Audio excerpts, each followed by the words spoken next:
They tried to silence him. They erased his name.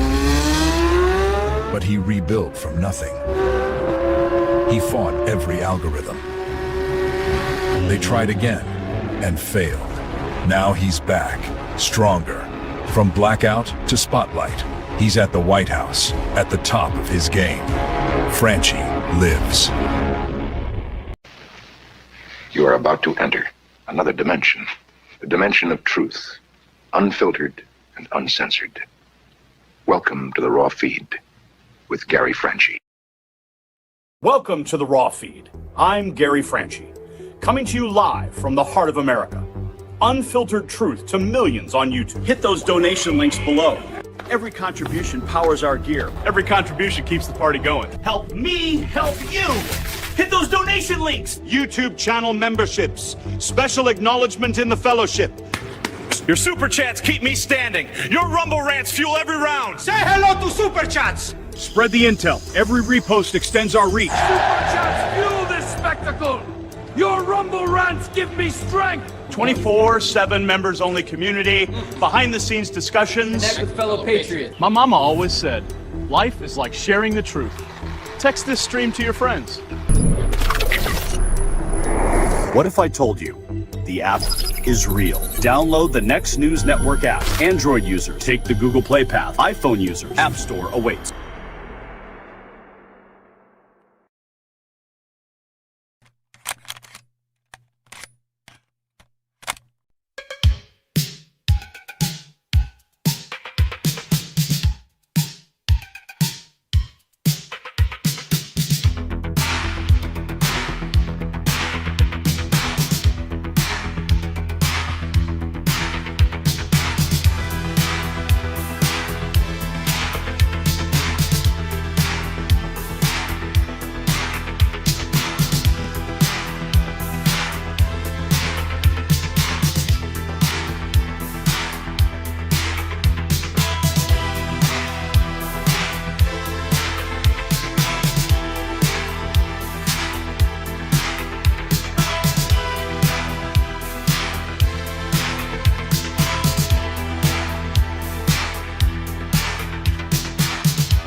The swamp creatures are panicking, and you can smell their desperation from coast to coast as President Trump's America First agenda steamrolls through Washington like a freight train. I'm Gary Franchi. This is the Raw Feed. Today marks February 10th, and this day in history reminds us why elections have consequences. On this very date in 1967, the 25th Amendment was ratified, establishing clear procedures for presidential succession and disability. Ironically relevant given how Democrats spent 4 years questioning every president's fitness except their own basement-dwelling candidate who couldn't find his way off a stage.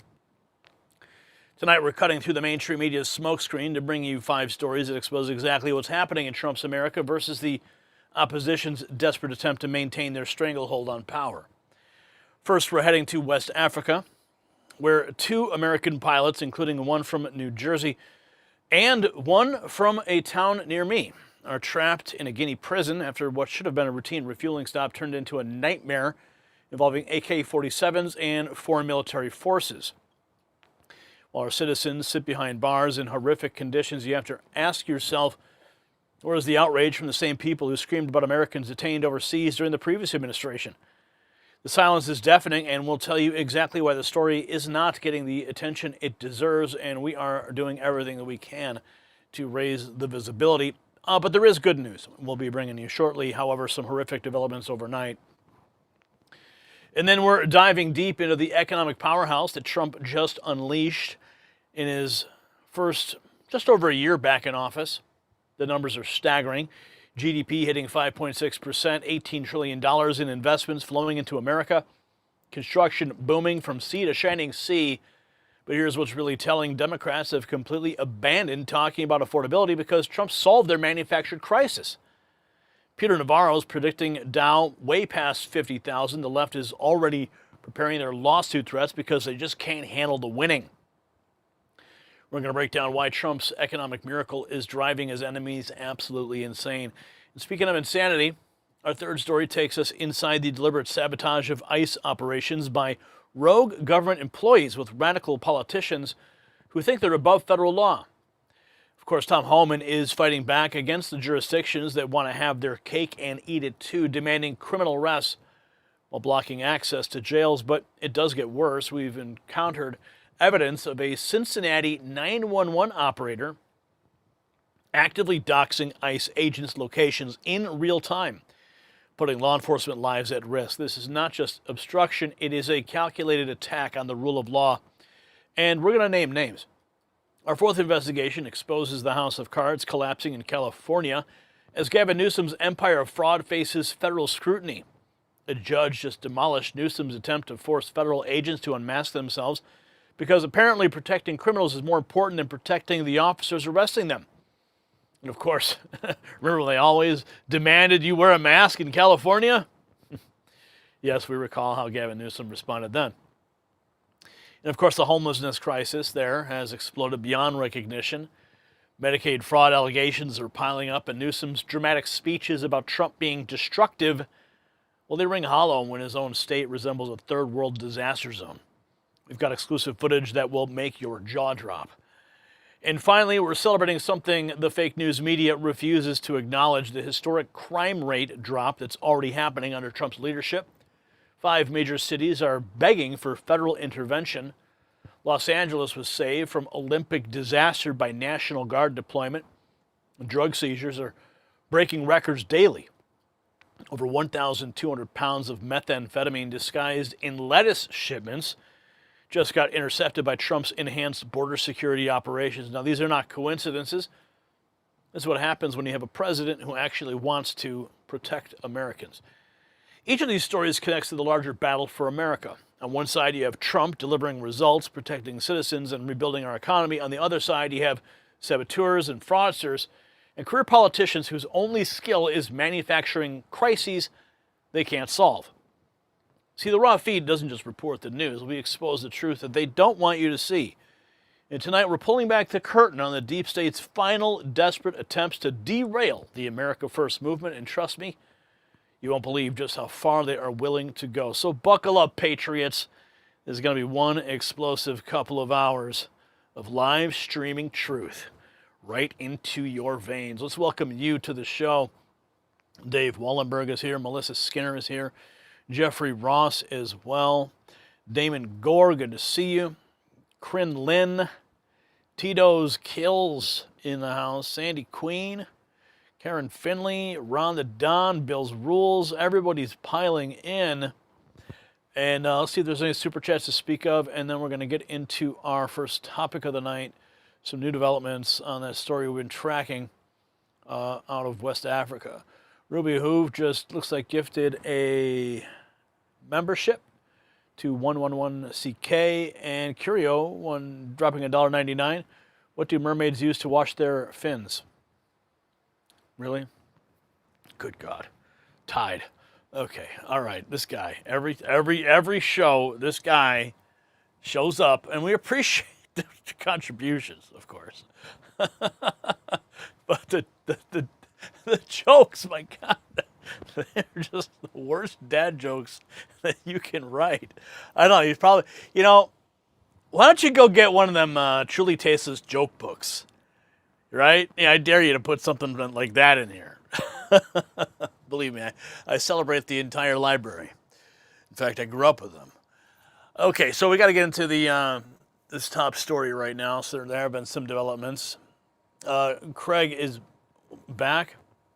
Did you hear they're not making yardsticks any longer? Oh, Lord. $5. He paid $5 for that. Unbelievable. Craig. Craig, too? Really? Craig and Curio, what are you guys, ganging up on me with the dad jokes? Oh, my goodness. Look at these guys. Look, we got some serious news to come at tonight, and you guys are dropping some ridiculous jokes here. I love you for it. I love you. All right, Brian, let's rock and roll. We gotta get these guys out of prison.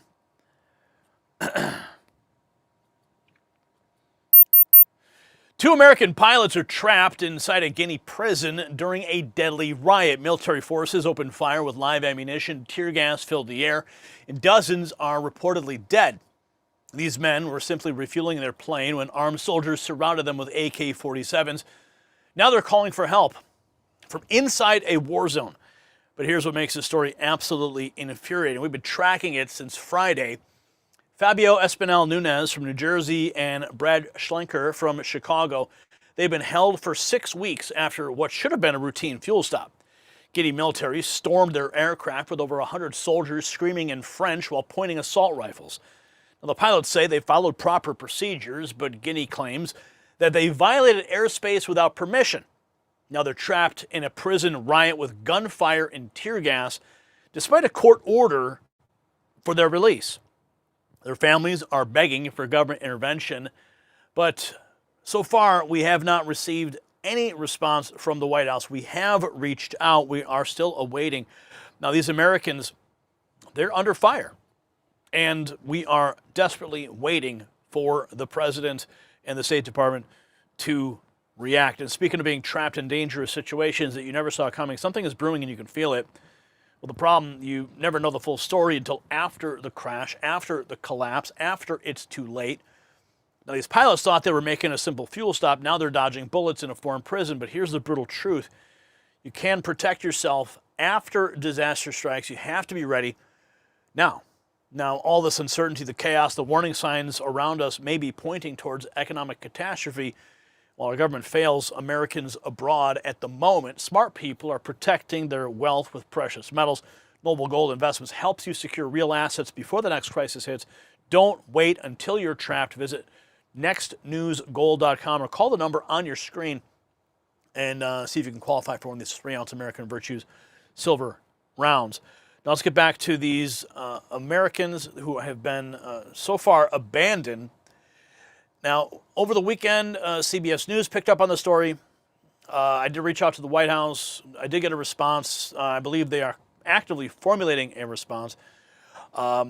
This is the post we made to update. The White House was contacted, given 6 p.m. Eastern deadline for comment regarding the continued detention of U.S. citizen Brad Schlenker, despite a court-ordered release and reports of a deadly prison riot. As of this posting, no response has yet been provided. I do anticipate one probably within the next 24 hours, however.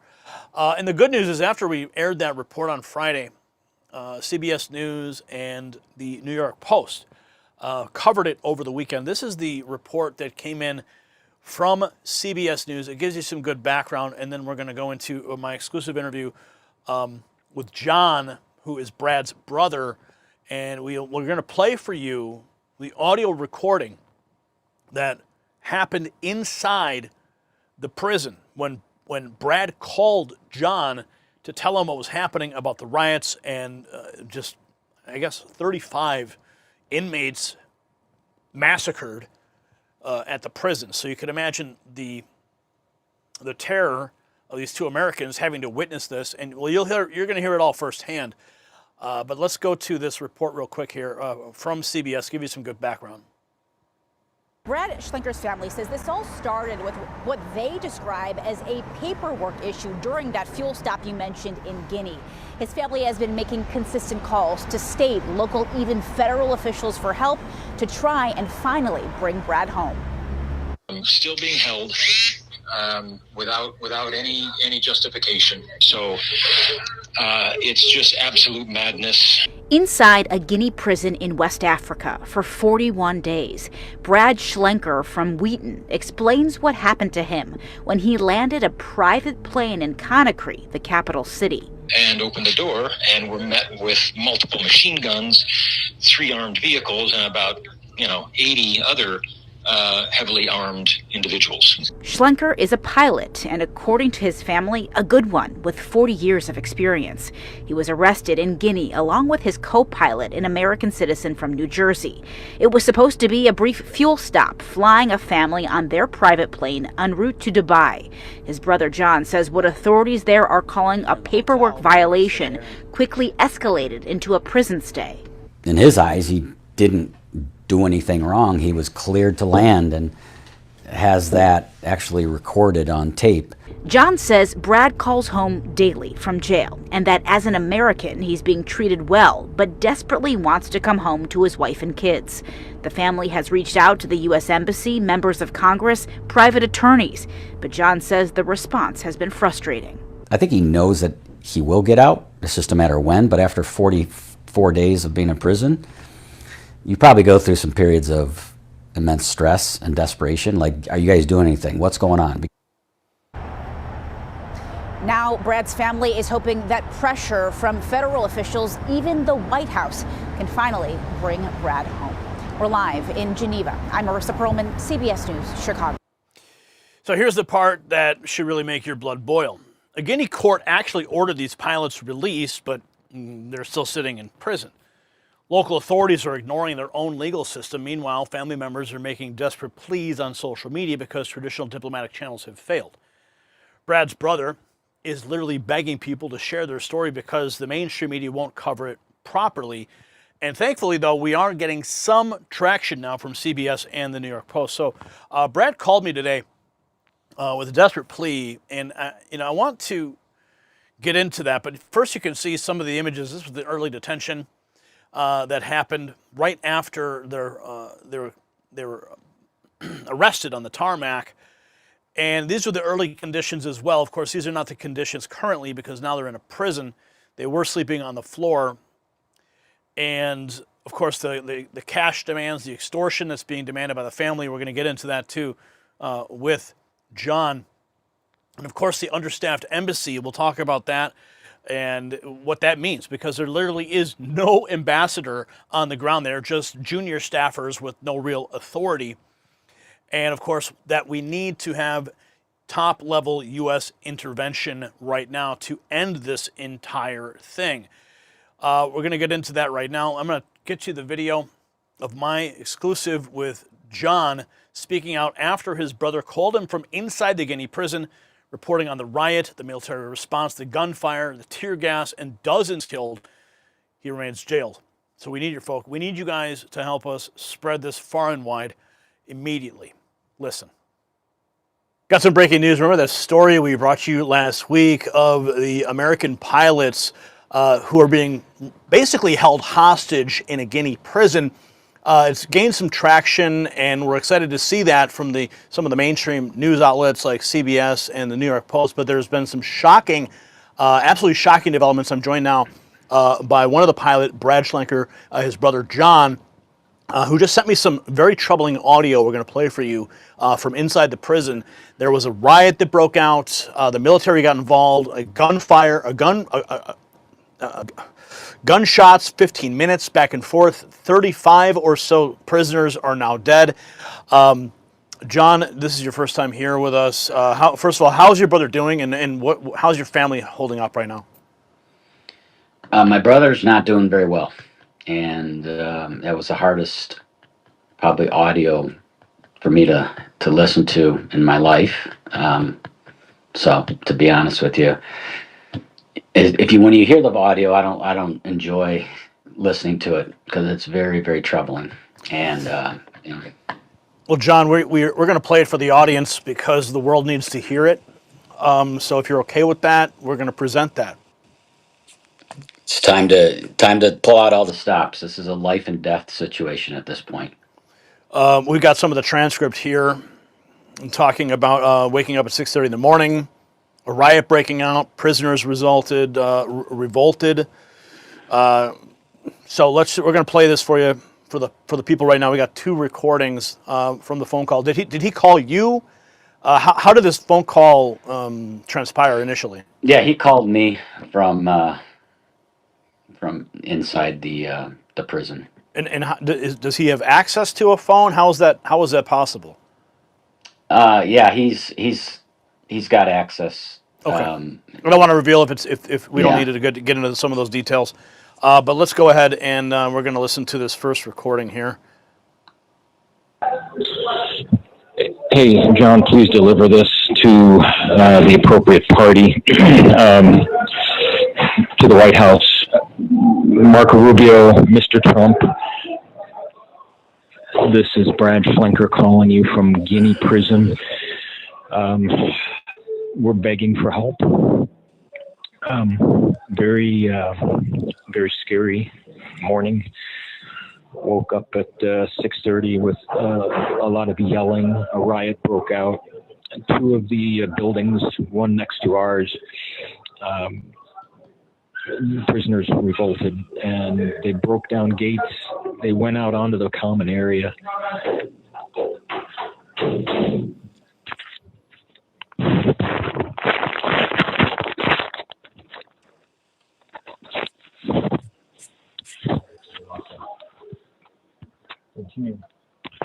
I'm sorry, we had to hide the phone real quick because things are very tenuous here. And then the prison called in the military police, and soon after that, shots started ringing out for probably 15, 20 minutes, sometimes a lot of them. Bullets were hitting our building, and it's quite scary. It's not safe here. We need help.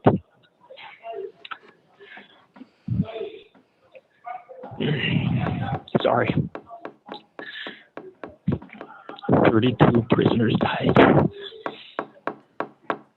32 prisoners died. And then there was a second recording here. Let's continue this. Sorry, it just kind of got choked up there. So, also, before the thing was over, they fired off tear gas in the building where the riot occurred, and it was right next to us, so the tear gas came into our building. We had to put whatever we had over our faces so we could breathe, throw water in our eyes, and it's now 6:30, and there's no electricity, there's no running water. The prisoners that were in the buildings that were damaged, they've now put them in our rooms in this building, and I think we've got 5 extra guys basically sitting on the floor in our cell. Most of the other rooms have about the same because they don't know what else to do with them. So, look, Mr. Trump, I know you're busy. I get that, but we're begging for help. Begging for help. That's the message right now, and I can tell you, John, I have not heard back from the White House as of late with respect to the email that I sent to the press room there on Friday. But I mean, I am hopeful because of the reporting and the light we've been able to shed on this, to see the developments like we've just seen with CBS, we've seen with the New York Post, and of course some of your own appearances on other outlets. John, Have you heard anything at all from the congressman, from the State Department, anything? I was informed by John McGuire's office today that they're contacting and talking with the State Department, and I was told that I would hear from the State Department today, and that's all I have right now with the U.S. government is John McGuire and his office. They're doing the best they can to get me as high as possible, so that they can arrange something where there's a diplomatic negotiation or resolution for this. And so I had yet to hear from him yet, but that's what's next, I've been told. Now, to recap, for people who may be just learning of this, could you tell us what happened with your brother, why he's being detained, kind of walk us through that moment again? Sure. They left Suriname, which is southeast of Venezuela, to Dubai on a trip, private jet with a family from Brazil. They stopped midway in Conakry, Guinea. Obviously, they had to refuel, pilot rest, and they entered into their airspace after filling out all the appropriate paperwork. The international flight plan was approved.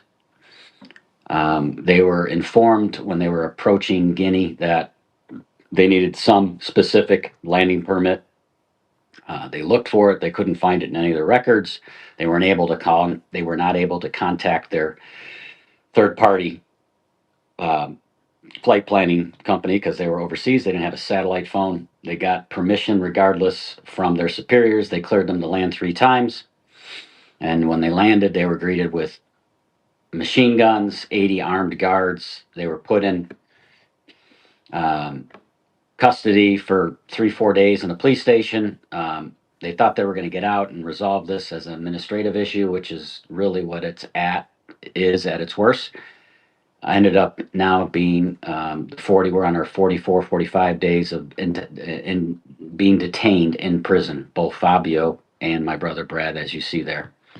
Now, I just want to be clear here, so people aren't confused. The photograph we're seeing is obviously not the current situation. This was the early detention. This is them in the early stages of their interrogation, police station. Yeah, I mean, they look happy, they look fed, they look nourished, but now they're literally sitting in a prison that just had a riot break out, and 35 prisoners are now dead. Thankfully, your brother is alive, but clearly he's in his cell now. Is overcrowding occurring, so the situation is getting even more desperate.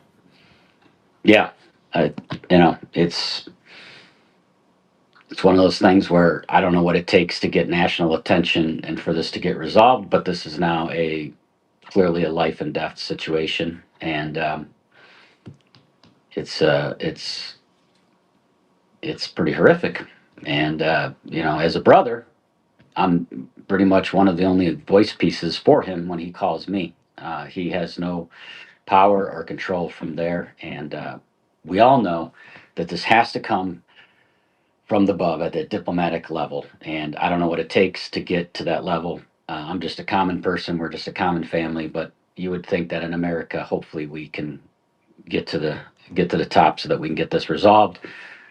They're being held unlawfully detained, and we need to get this solved. Because the judge initially did say that you guys are free to go, but then the military stepped in.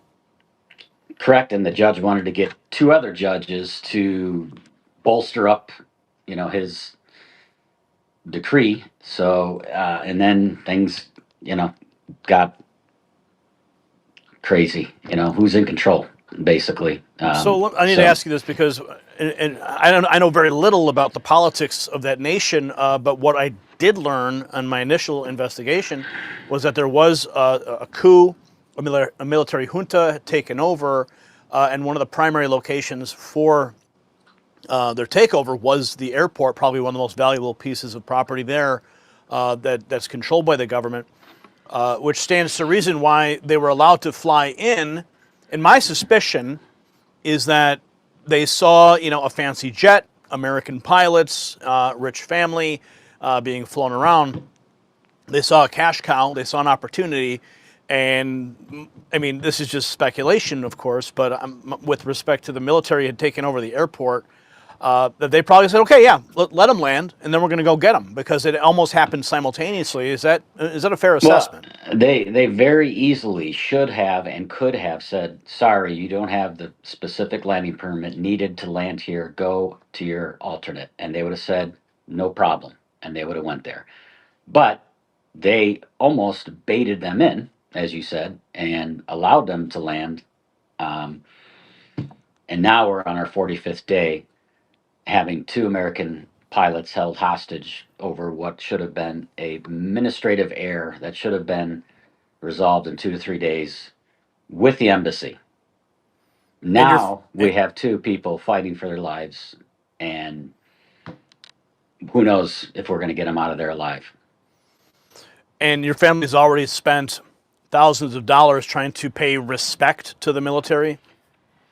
Yeah, there's been fines that we're aware of, whether it's called bail or bond money, to try to get them out of prison into a hotel. And that gets really confusing as to who has the money and where it's at. And so we decided that we're not going to, if it's as easy as $5,000 a piece per pilot as a fine, okay, so be it. Here's the money. Where do we sign? Where's the court documentation to release them? Let's get this over with. But it doesn't seem to be that easy. And again, if you go back to those two guys that came down from those British guys, it's they were promised to get out, and then all of a sudden they were walked back in, and then they spent another 30 to 40 days there. So I don't know who to believe, what to believe, and who to trust anymore. You're talking about the parallel case of the two UK pilots from last year? Yeah, they were not pilots. They were just two guys coming down, I think, to rescue some kind of weather vane balloon or something like that. They were there to rescue it or do research on it, and they had all the paperwork that they thought they needed, and they were accused of, when they got there, they were accused of being spies and held 100 days in prison. And then it took the somebody at the at the prime minister level or above to come down there and usher them out of prison. Now, with respect to the U.S. Embassy there, you and I have spoken about this. There's not even an ambassador there, just junior embassy staff that really don't have any power. Correct. That's yes, that is the situation. And again, Nick Checkers, again, 2-3 weeks ago, when the president of Guinea, the new president of Guinea, was being inaugurated, they had a lot of dignitaries come in. Nick Checkers was one of those, and he had a very high up representative to Africa from the United States. He was actually in Conakry and obviously did not visit my brother Fabio because I don't think he knew about it. And again, Mark Rubio. Well, from what I understand, Geneva Convention requires if an American is being detained overseas, then they need to notify the embassy and notify the United States. I mean, I've dealt with similar situations like this years ago in a case with an individual named Scott Loper, who was being held in Canada, and his Geneva Convention rights were violated because Canada never notified the U.S. government of the detention. So it sounds like you guys, your family, is doing the heavy lifting here, and they may be in violation of Geneva Convention. Yeah, you know those laws better than I do, but that's a good point. You would know better than me. I'm not privy on the specifics of that, but all I can tell you is that I don't think Nick Checkers nor Mark Rubio know anything about these two prisoners. They do probably now. They're probably getting word now, but the question becomes now, is it too late as we see what's happening? Okay. I will make some additional phone calls here on my side. I know some people that know people in Rubio's orbit. You're expecting a phone call from the State Department today, so if you could keep us posted on that, and we're going to continue to track this story. John, our prayers are with you and your brother. What's the other pilot's name? Fabio. Fabio. Our prayers are with both of them, especially in this time right now of clearly distressing matters on the ground there in Guinea with this prison riot, which is just absolutely wild. I did not expect that to happen today, but you can never really predict what will happen in these third world nations. And I was hoping to get a call from my brother that was like, yeah, no big deal. There was, I don't know, I might have heard one gunshot in the distance, but yeah, nothing big deal. And then I got this voicemail message, which was the worst that you can get. The worst would be, Well, yeah, John, so, here's I'm going to give you the floor before we go here. This is your moment to speak directly to Marco Rubio and President Trump right now. I'm going to let you have the floor. Go ahead. Tell them what you want them to know. President Trump, my brother loves you. He respects you. Same with Marco Rubio. He is a loyal citizen. He loves America. He loves his country, loves God, loves his family. So he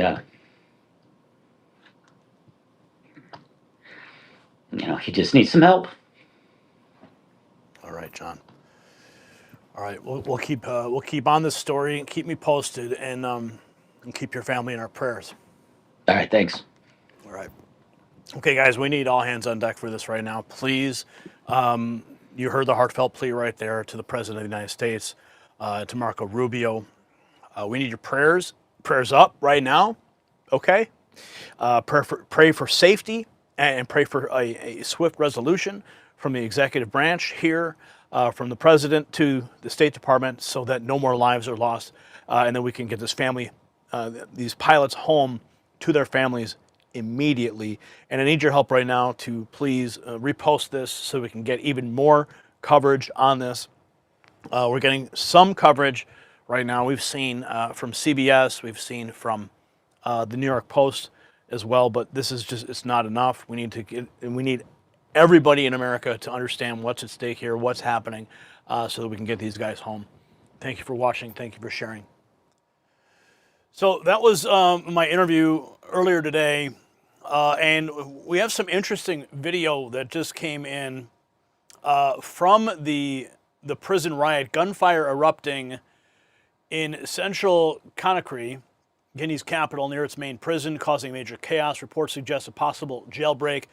Security forces locked down the area with armored vehicles. Authorities have not yet commented. So here's some video from that moment that we tracked down.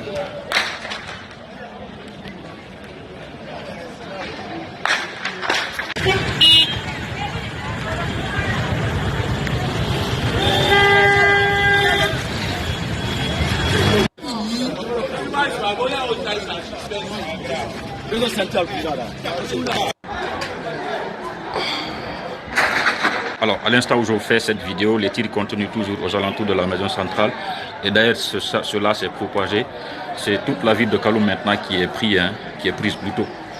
Et donc, des éléments des forces spéciales avec échange de tirs avec d'autres groupes qu'on ignore pour le moment. So that's the footage directly from news sources on the ground there. And these pilots, they were just refueling, making the detention even more outrageous. CBS Chicago covering it for nearly 6 weeks. Brad Schlenker has been detained in Guinea.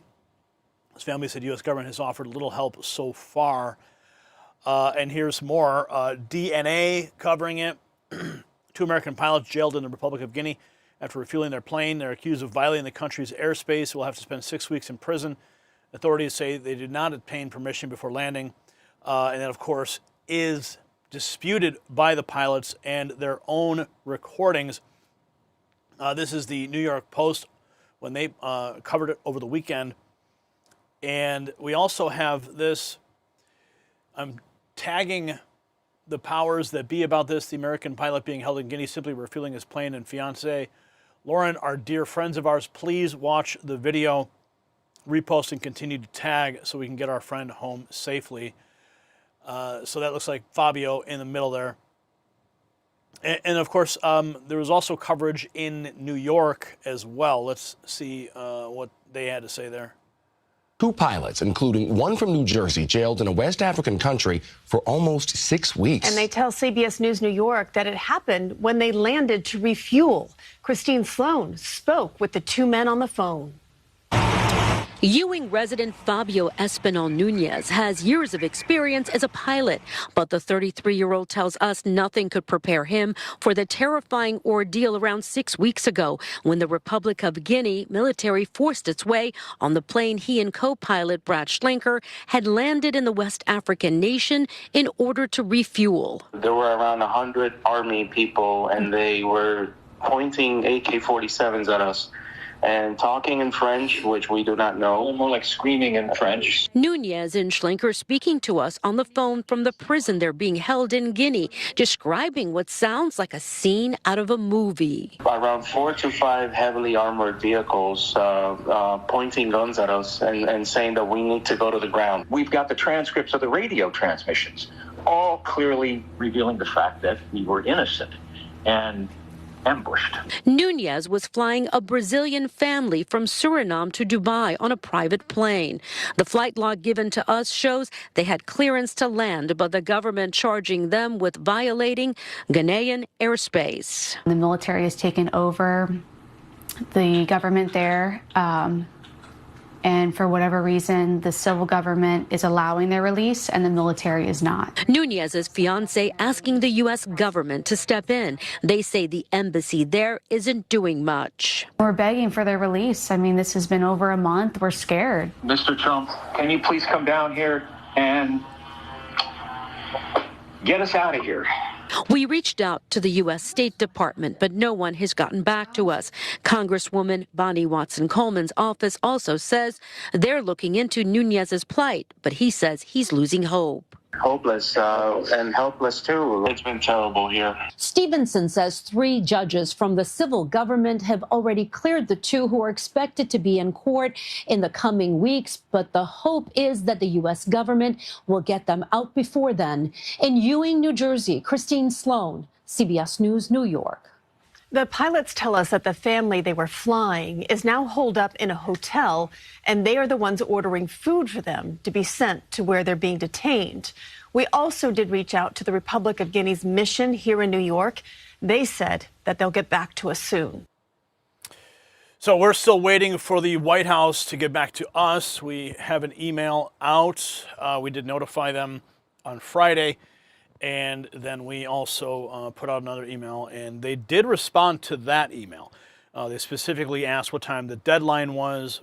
According to our publishing schedule here, we gave them until 6 p.m. Eastern, and we did not hear a response. So I did follow up with them, and we have some feelers out on the ground tomorrow at the White House to see if we can get some more direct response. But the White House clearly has been notified, and we are just simply in a holding pattern, waiting for action. So the pilots are now directly appealing to President Trump to intervene, and they know that as right now, the State Department hasn't done very much. The embassy, very little. They have no real authority there because there is no ambassador. As you heard in my interview with John, he was awaiting the phone call from the State Department. Not sure if they did reach out to him today, but these men followed international aviation law. They made a fuel stop and ended up in a nightmare scenario. One phone call from a strong American president could end this. But right now, they are on their own. So this is what happens when America looks weak on the world stage. Foreign governments think they can jail our citizens without consequences. These pilots deserve better. Their families deserve answers, and every American should be outraged that as of right now, our government has not done anything. So do you think that President Trump should step in and resolve this matter immediately? Let me know in the comments, and while you're there, check out the Next News merch shop to show your support for real journalism that does not abandon American stories.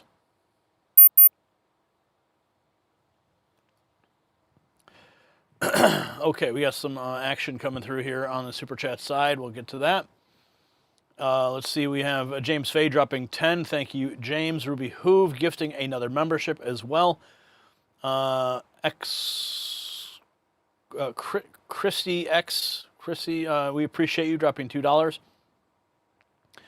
And then we also, another one, $2. Thank you so much. Back to back. Much appreciated. All right, we're moving right along into our next topic of the evening here. We got to get some more news out the gate.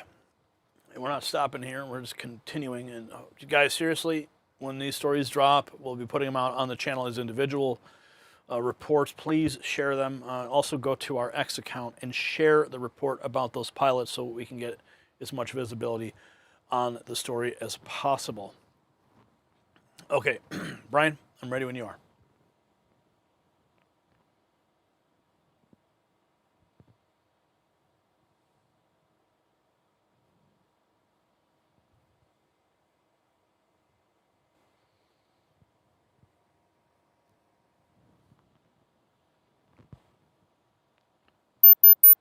While Democrats scramble for new attack lines, President Trump just delivered the largest middle-class tax cut in American history. The Treasury Department is launching Trump accounts. GDP is soaring to 5.6%. And Peter Navarro is predicting Dow past 50,000. But here's what the mainstream media won't tell you about this economic revolution. See, this is not just about numbers on a screen. This affects your family's future directly. You see, parents can now open Trump accounts for their children, setting up the next generation for financial success. Meanwhile, $18 trillion is flooding into America right now, creating construction jobs and opportunities in your community. But Democrats are freaking out because their economic fear-mongering has completely collapsed. They've abandoned talking about affordability because Trump solved it. The political implications are massive. And if the economy continues roaring, it destroys every Democrat talking point for the next decade. Your financial freedom is literally at stake. And speaking of American families getting healthier and wealthier under President Trump's policies, I do need to share something personal about health transformation. You see, for years, my wife battled chronic pain and anxiety, endless doctor's visits, treatments that failed, watching her suffer daily. Yes, it broke my heart seeing her struggle while we spent countless dollars on solutions. Now, that did not work. When then Jonathan Otto introduced us to red light therapy, everything changed. Her pain vanished, anxiety lifted, energy returned. Just like Trump's policies are healing America's economy, red light therapy heals your body at the cellular level. NASA developed this technology, and now it's available for your home. Imagine waking up pain-free, energized, ready to enjoy Trump's booming economy.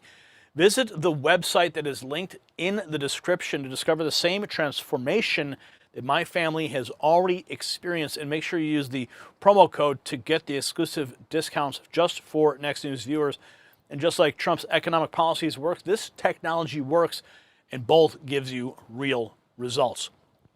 Now here's the twist to this. Democrats absolutely terrified. You see, Trump isn't just cutting taxes, he's fundamentally restructuring how Americans build wealth. And these Trump accounts, they're not just savings plans, they are generational wealth builders. And Peter Navarro, the Dow prediction, well, the Krasenstein brothers, they're already threatening lawsuits, which tells you everything about liberal desperation, the establishment, because they know it's coming. Now, let's take a look here at what we have lined up. And the press secretary today, this is the largest deregulatory action in American history, and it will save the American people $1.3 trillion in crushing regulations. President Trump will be joined by Administrator Lee Zeldin to formalize the rescission of the 2009 Obama-era endangerment finding. This will be the largest deregulatory action in American history, and it will save the American people $1.3 trillion in crushing regulations. The bulk of the savings will stem from reduced costs for new vehicles, with the EPA projecting average per vehicle savings of more than $2,400 for popular light-duty cars, SUVs, and trucks. This is just one more way this administration is working to make life more affordable for everyday Americans. Overall, these groundbreaking actions from President Trump will drive larger economic growth, create thousands of good-paying jobs, expand manufacturing, increase consumer choice, and improve affordability for millions of families and businesses. Now, if you want to watch the full press briefing, it is on our YouTube channel right now. And there were fireworks, for sure. But the massive deregulation promise sets up the administration's broader economic strategy. Watch how they're packaging it with direct benefits to families. Here's more from the press secretary earlier today. The White House is also pleased to share that parents across the country can now officially apply to open a Trump account for their child. In order to apply, parents can visit trumpaccounts.gov and fill out the IRS form 4547. These Trump accounts are special investment accounts aimed at providing American children with a jump start on building wealth for life. They have all the tax advantages as a traditional IRA account, but are specifically tailored to build wealth the moment a child is born. Thanks to President Trump, every child born between January 1st, 2025 and December 31st, 2028 is eligible to receive $1,000 from the U.S. Treasury to fund their account. Parents, guardians, and even nonprofits can then contribute up to $5,000 per year. Employers can also contribute up to $2,500 per year per employee. President Trump believes there is no better investment than investing in our nation's children.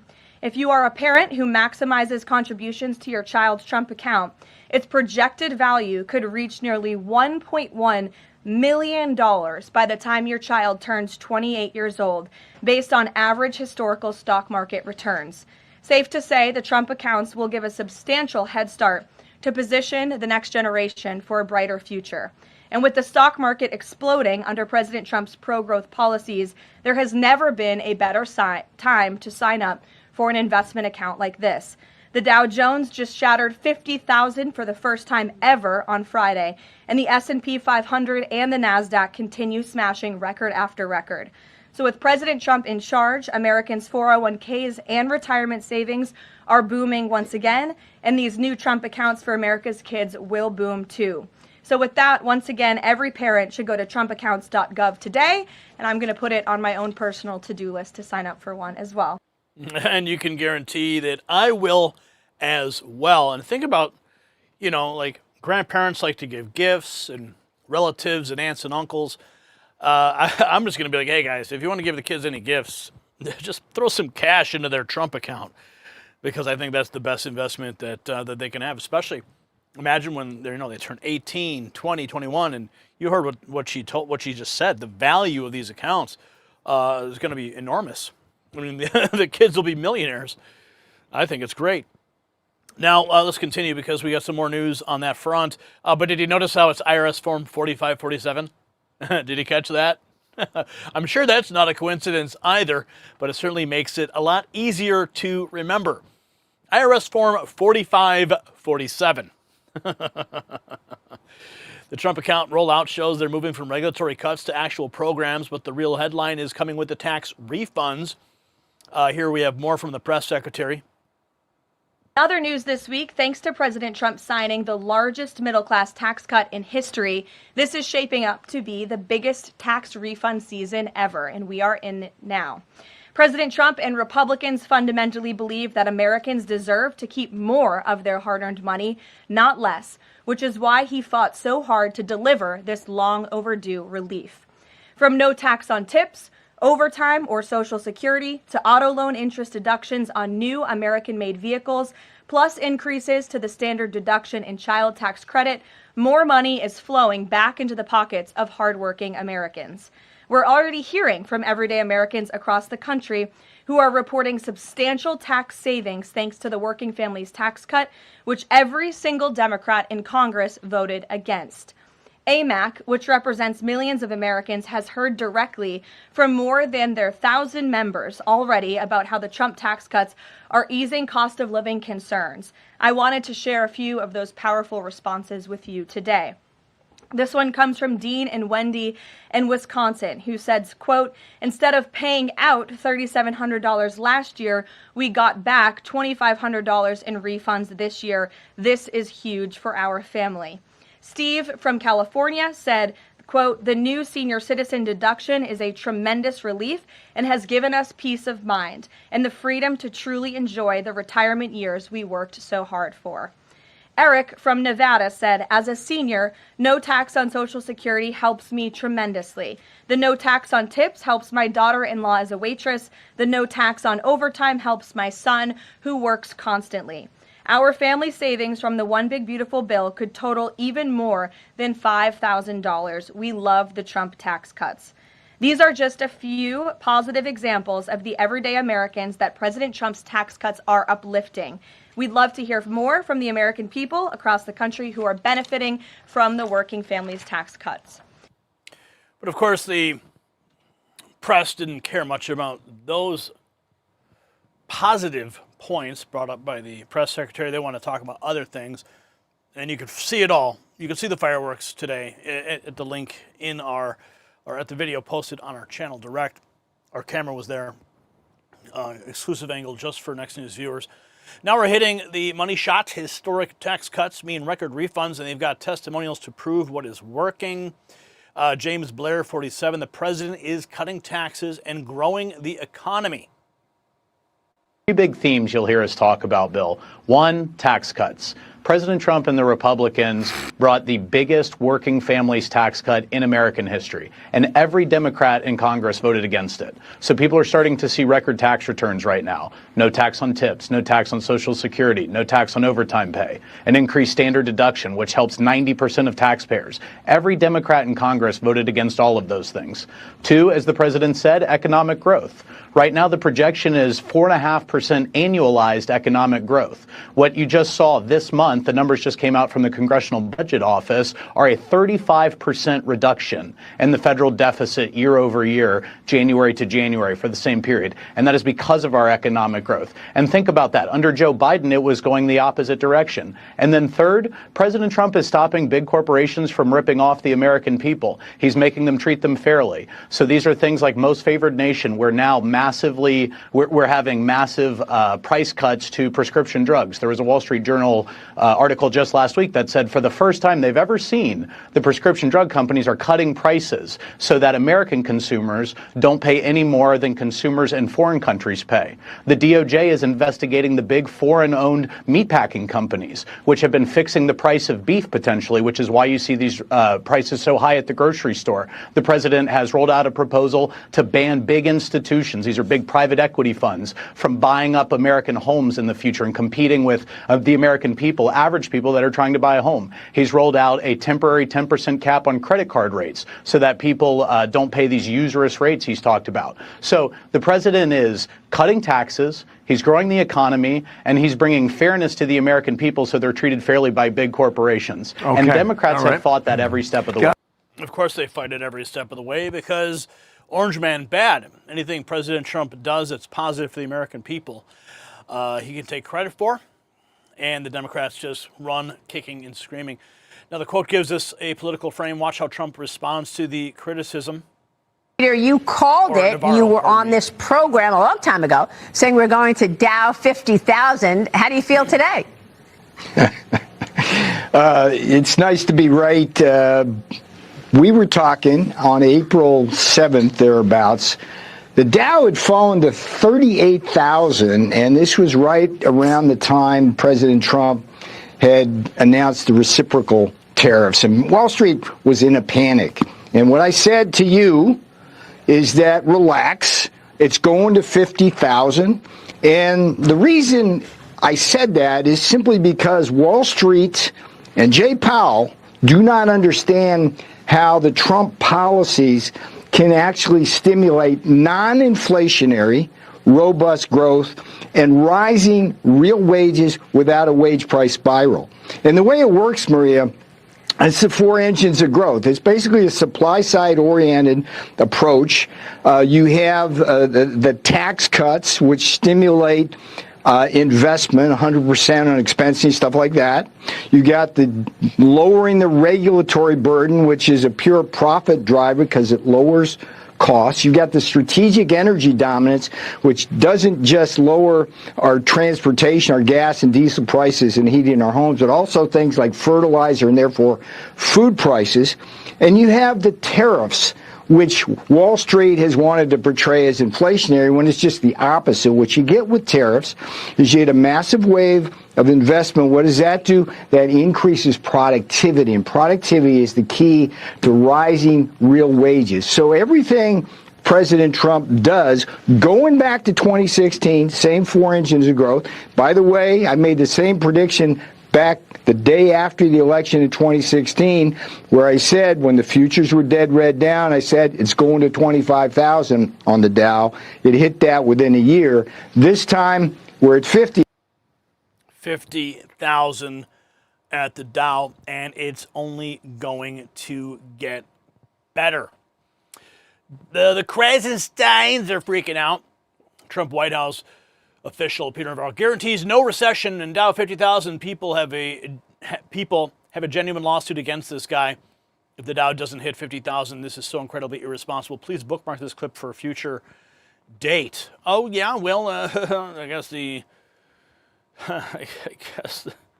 gonna have to rescind those lawsuits, pal. Now, Democrats have gone to another subject. I think they're saying dictator or something. They've got a new word. They won't use the word affordability anymore. That's President Trump, his pivot about Democrats changing their talking points. And we have this. At what point are we in the Trump economy? Well, the president said, I'd say that we're there now.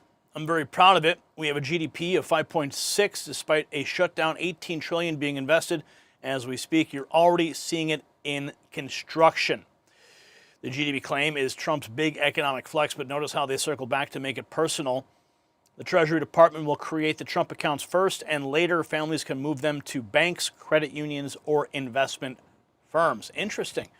So it's not just going to be in the Treasury Department. You can leave it there, or you can move it to a personal bank so that you can have full control over it.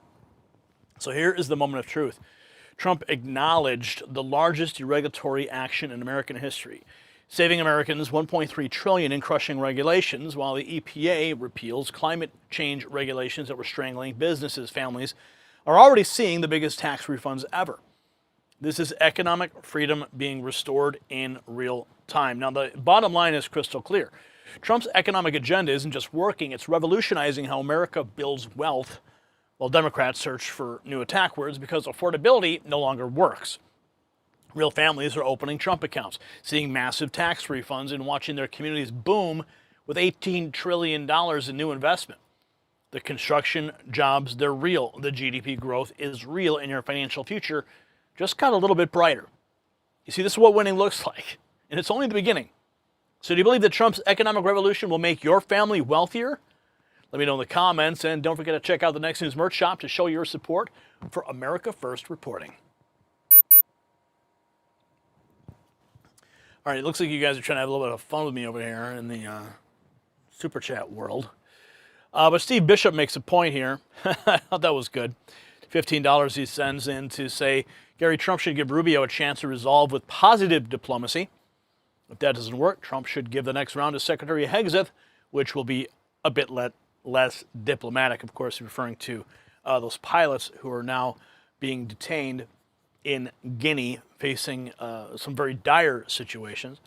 And I believe that Rubio will step up at some point. I think they're just trying to assess. This is all very fresh.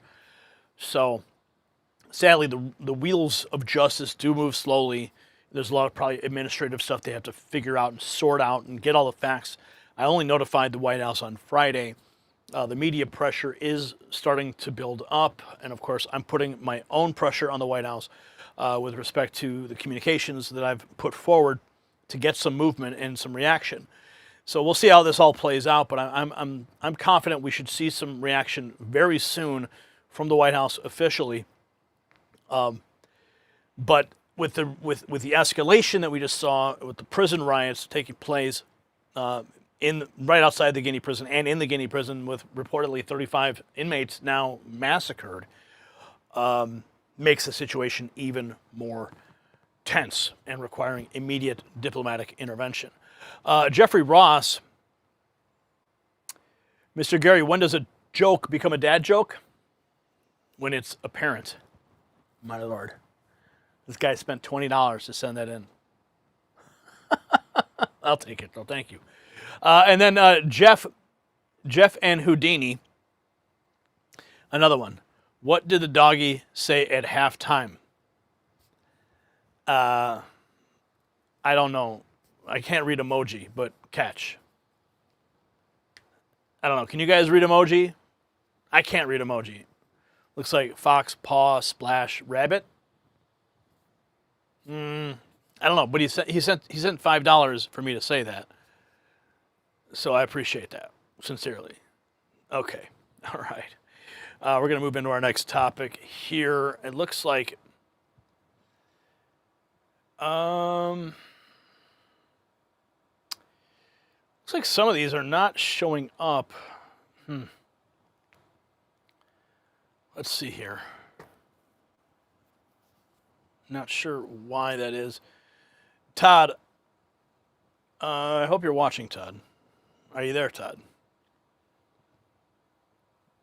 Let's see. I'm looking at a couple tweets that don't appear to have the full video. One. Let me see. Why is this happening? I need to check something else here. Maybe they're on X direct. I'll have to check in the bookmark folder to see if we have them. Yeah, okay. All right. Ew. Uh-huh. Okay. Right, looks like we may be doing a little bouncing back and forth here. Okay, where were we? All right, let's get this next topic out the gate. And we will begin.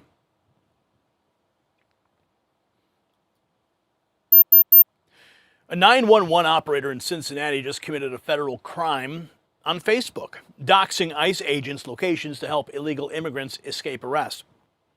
Hadley Davis used her position of public trust to obstruct federal law enforcement operations in real time. This is not activism, it's sabotage of our immigration system, and it could have gotten federal agents killed. And this exposes how deep the resistance runs in our own emergency services. When 9/11 operators, people sworn to protect and serve, are actively working against federal law enforcement, no immigration operation is safe. Your tax dollars are paying this woman's salary to coordinate emergency response, not to tip off criminals about ICE raids. Meanwhile, Tom Homan is begging politicians to let ICE do their jobs safely in jails, but they'd rather virtue signal than protect Americans. We're witnessing the complete breakdown of law and order from within our own institutions. Every sanctuary city policy, every obstruction, every leaked operation location puts both agents and communities at risk. Now, I do need to speak of, since we're speaking of people struggling with daily battles, I do need to share something personal that's changed everything for my family. Now, for years, my wife battled chronic pain and anxiety from her diagnosis, endless doctor's visits, treatments that failed. Watching her struggle daily, it broke my heart. Then Jonathan Otto introduced us to red light therapy, and everything changed. Her pain vanished, anxiety lifted. She became herself again. Red light therapy uses specific wavelengths to reduce inflammation, boost cellular energy, and promote natural healing. Unlike prescription drugs with side effects, this is pure science working with your body's natural processes. When our institutions are failing us, we need solutions that actually work, and red light therapy is delivering results when nothing else could. So just like my wife found healing through proven science, America needs solutions that actually work, not more obstruction from rogue operators. You can take advantage of the exclusive discounts just for Next News viewers at the link in the description. Make sure you use the promo codes for full discounts. That's myredlight.com.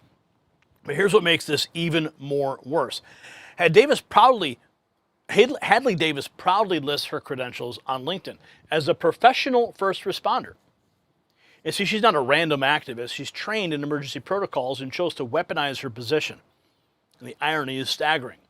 While border apprehensions dropped to historic lows under Trump, we have our own emergency services working against federal law enforcement. Now we're going to go into the White House press briefing room to kick things off here. But here is where the press secretary is discussing the so-called nonviolent crimes and how the White House is responding. This is earlier today at the White House. There's a lot of liberal talk, and I've seen this CBS report floating around. There's a lot of liberal talking heads and pundits and Democrat elected politicians who think that this single story and these statistics and the way they are painted is somehow a shot at this administration. It is not, and let me correct the record. Number one, the Trump administration has been clear from day one that any illegal alien present in this country is subject to deportation. However, the priority, of course, is going after the convicted criminals, the worst of the worst, the murderers, the pedophiles, the rapists in this country. Interestingly, in the CBS story, what the Democrat talking heads on television are not saying is this line. Nearly 60% of ICE arrestees over the past year had criminal charges or convictions. And among that population, the majority of the criminal charges or convictions are for nonviolent crimes. Oh, well, what are nonviolent crimes, you ask? This has coincided with what DHS has been saying all along, that approximately 70% of illegal aliens arrested under President Trump have pending criminal charges and or prior convictions. And these so-called nonviolent crimes, drug trafficking, distribution of child porn, burglary, fraud, DUI, embezzlement, solicitation of a minor, and human smuggling, just to name a few. So just because a crime is not violent in nature doesn't mean that crime is victimless. And I can guarantee every single person who is out there on television right now pointing to these statistics that were taken out of context by CBS News would not want an illegal alien convicted of the distribution of child porn or fraud or DUI living in your community. So the Trump administration will continue our focus on deporting all illegal aliens present in our country with a focus on the worst of the worst criminals. And I've seen this CBS report floating around. Of course, the press secretary laying it out perfectly about the definition of nonviolent crimes, setting up perfectly for ICE director to drop the real numbers on criminal aliens in custody. Acting ICE director Todd Lyons explains how the 14% doesn't include the dangerous criminals such as drug traffickers, human traffickers, and burglars. Listen. Just to address your the numbers with the 14%, sir, that's 14% that are listed as violent criminal felonies. However, what's left out of that is the fact that what's left off that list. Those 70% that don't have a traffic ticket and deported. How has that made our nation stronger? Sir, if you look at what ICE has done, more than 60% of every individual that is in ICE custody has a pending or a conviction on a criminal charge. A pending or conviction. With those statistics established, we're about to see how Democrats are spreading false narratives about these operations. Let's take a look. Stephen Chung posting this earlier today. Here is Eric Swallowswell gets fact-checked for peddling an outright lie he knows to be false. And the ICE director going into him. From ICE? No, sir, I won't. Why not? Because, sir, that child that you're showing right there, the men and women of ICE took care of him when his father abandoned him and ran from law enforcement. Time. Mr. Lyons, will you resign from ICE? No, sir, I won't. Why not? Because, sir, that child that you're showing right there, the men and women of ICE took care of him when his father abandoned him and ran from law enforcement. Time. Mr. Lyons, yeah, they want him to will resign. you resign from ICE? Of course, he's not going to resign. That's the only narrative that they can continue. And Representative Sri Thandiar threatens the CBP Commissioner, Rodney Scott. You better hope so. You better hope you get been pardoned, because you will be held accountable for the absolute disregard of the law your agencies have shown over the past year. Your agencies have lost the trust of the American people, with millions taking to the streets to protect the illegal actions of your agencies. And that's why I introduced a bill in the United States Congress to abolish ICE. ICE must be... Yeah, I mean, first off, this guy is reading off his talking points prepared by his staffer, not even reading them very well. Clearly, English is not his first language. he's like mid-sentence. He's got to turn the page. I mean, you can see just how scripted this entire attack line is. But from threats to policy failures, watch how sanctuary cities are making ICE's jobs exponentially more dangerous. Representative Eli Crane to Director Lyons. I don't think a lot of Americans really understand these sanctuary cities. Mr. Scott, Mr. Lyons, is it true that you would rather send your officers into a jail to get some of these illegal alien criminals? Is it safer for your agents and also the illegal alien criminal if your officers are able to go into a jail instead of having to go out and find them on the street? Mr. Lyons, I'll start with you. Yes, sir, it would be. You wouldn't see the amount of law enforcement officers involved in immigration operations. Right. How about you, Mr. Scott? I 100% agree with the director, and just as importantly, it would allow me to put more agents back on the border to prevent people from getting in here in the first place.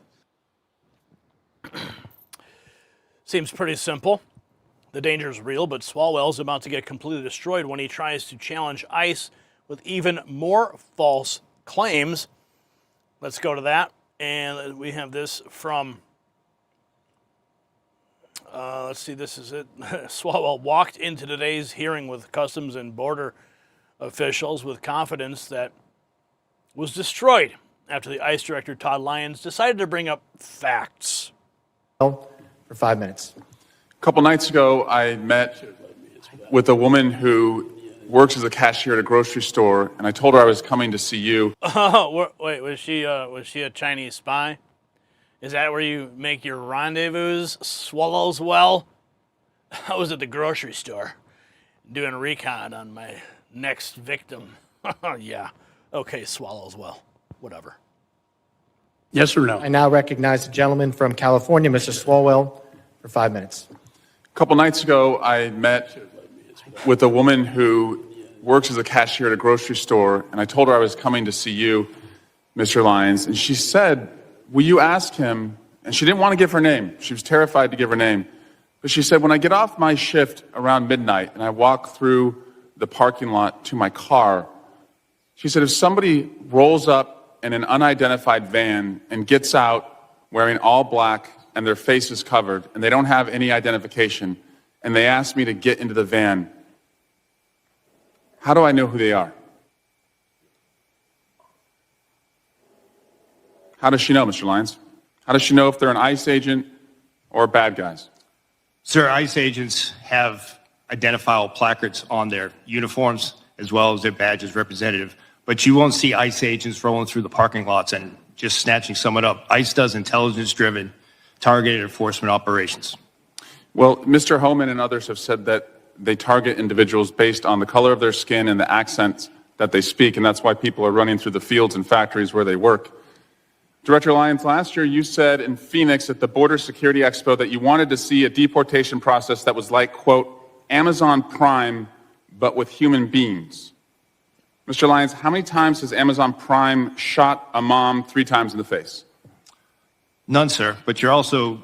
It's the square root of 0, that's right. Yes, sir. Yeah, but if we're going to go down that route of my comment, I did say that comment. However, that comment was taken out. If you go back and watch the video, I did say that we need to be more efficient when it comes to removing individuals from the United States because ICE doesn't detain punitively. We detain to remove. I don't want to see people in custody. At the end of my statement was, and again, to your point, it was a industry day for AI and efficiencies. But I did say at the end of it, but we deal with human beings, so we can't be like them. And speaking That's of human, the key part that you're leaving out. Well, speaking of human beings, how many times has Amazon Prime shot a nurse 10 times in the back? None. How many times has Amazon Prime dragged a woman out of her car by her hair and then dragged her down the street? None. How many ICE agents have been fired for their conduct under your leadership? Sir, I can get you that data. I'll get that back to you. Is it more than one? I'm not going to speak about personnel actions, but I'll get you that data. Can you tell us if at least, God, I hope at least one person has been fired for their conduct since these operations have begun? Are you telling us you can't even say one person's been fired? Sir, I'm not going to talk about personnel actions, but we will get back to you. But 2 people have been killed so far. Is that right? A nurse named Preddy and a mom named Good. 2 people have been killed so far. Yes, sir. Mr. Lyons, will you apologize to the family of Renee Good for being called a domestic terrorist by the president and his leadership? Okay, enough. Enough airtime given to Eric Swalwell. Let's continue. Andy Bashir admits he's cooperating with ICE as he smears them and calls them to remove them from states.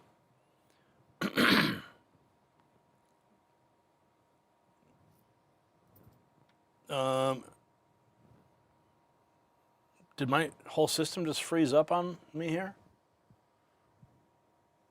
Well, let's just move in here and see what we got. Well, the first thing we're doing is we as Democratic governors are all calling it out. ICE needs to be entirely reformed. Secretary Noem needs to be fired, and every agent ought to be withdrawn from any and every community they're in and fully retrained. But you've got 25 local law enforcement agencies now partnering with ICE in Kentucky. Well, they're partnering with ICE, but that doesn't mean they're engaging in the type of activities that you see in Minnesota or elsewhere. In Minnesota or elsewhere, the hypocrisy is clear, but here's the kicker. ICE operations are delivering unprecedented results. Here is CBP Commissioner Rodney Scott. Let's get to that real quick. Rodney Scott. Let's find that one. No, sir. Rodney Scott.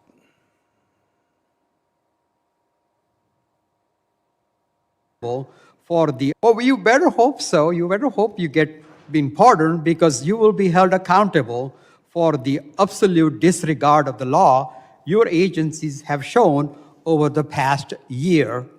Your agencies have lost the trust of the American people, with millions taking to the streets to protect the illegal actions of your agencies. And that's why I introduced a bill in the United States Congress to abolish ICE.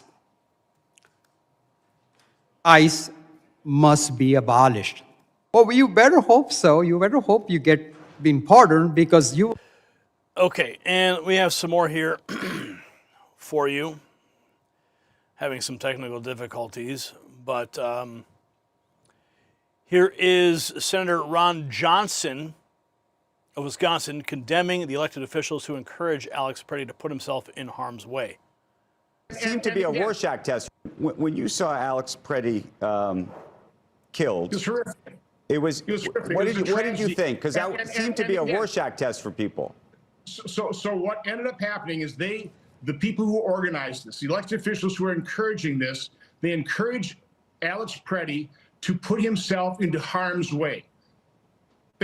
So they knew that those people were endangered, and they got their martyrs, didn't they? They got their martyrs. No, it's a tragedy. I think it's sick. I think it's sick the elected officials would encourage their supporters, their trained activists, to put themselves into harm's way to impede and obstruct legal law enforcement actions. That is exactly what's happening. You have to face that reality. It's a sick reality. Senator, to the extent when you saw... Let's continue here. We have some more. Johnson's calling for prosecutions, and here's a sitting senator explaining exactly why the obstruction needs to stop. Marsha Blackburn weighing in on the matter as well. Let's see, where's Marsha Blackburn? Here she is. Sanctuary cities are releasing violent criminals despite ICE detainers. Can they refuse to cooperate with federal authorities? I mean, whatever happened to the Supremacy Clause? And, you know, we are going to give them the opportunity to vote if they want to keep that, or if they want to do away with these sanctuary city policies. And I think that every Democrat should vote to do away with these sanctuary city policies, because it is a way for people to avoid complying with U.S. law. Yeah, and it's not just the mayors or the governors, we should say. All these local judges. I mean, part of the Supremacy Clause is that state judges are bound by federal law. They are bound not by state law, but by federal law, even if they are state judges, and yet they have been supporting the sanctuary cities. When is the Supreme Court going to come and put their foot down and stop this nonsense? Well, and we would like to see the Supreme Court take up some of these cases that are waiting before them. And it is just important to note that the American people agree with where President Trump and Republicans are. Criminal, illegal aliens need to be deported. Yeah. And they want to see people abide by the rule of law, and they want to see compliance with the rule of law. And, you know, David, all these millions that came in under Joe Biden, making certain that people that have committed crimes that have these records are removed from our communities. Right. And we've seen enough personal injury, loss of life, heartbreak and sadness, and people want these criminals removed from the country. And it's not since when. And we're going to get to Tom Homan's remarks right now.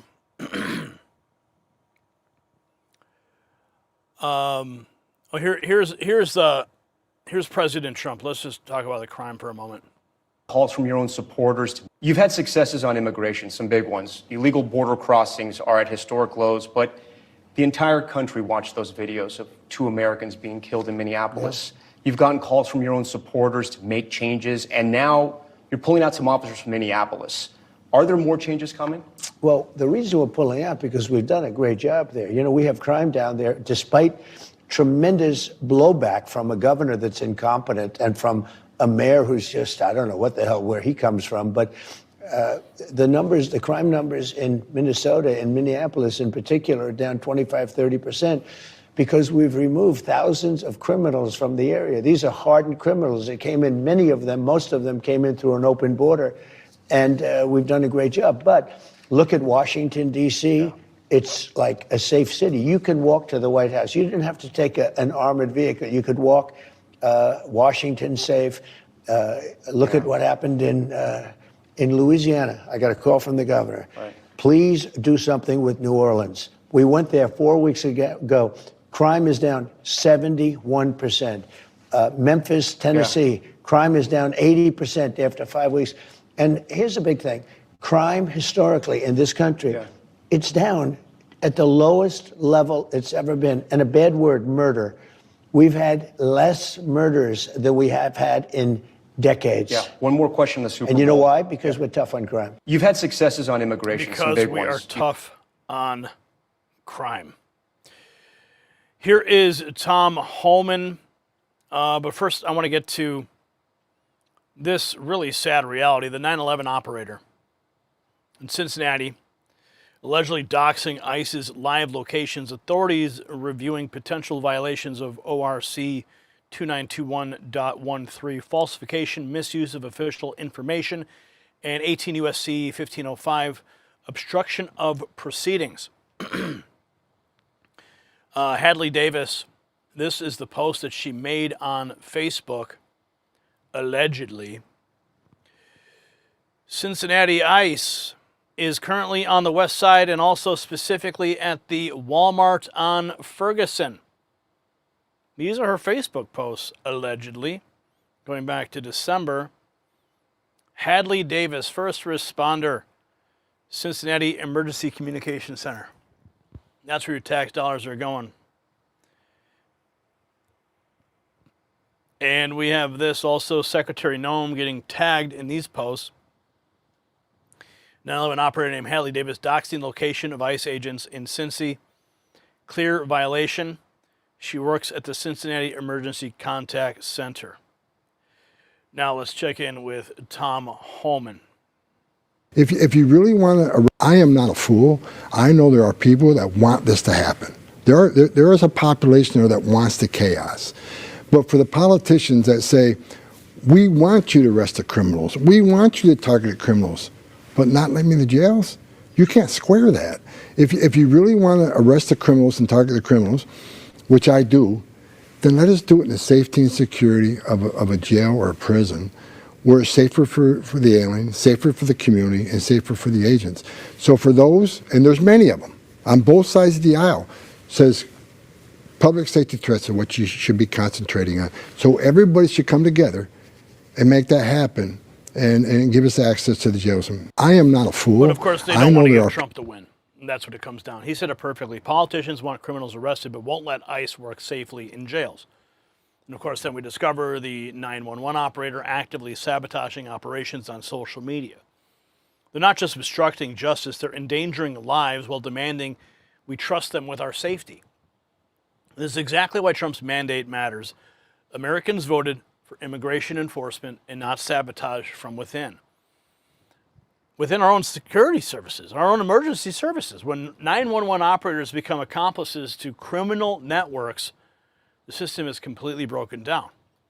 We can't have emergency responders picking and choosing which laws to enforce based on their personal politics.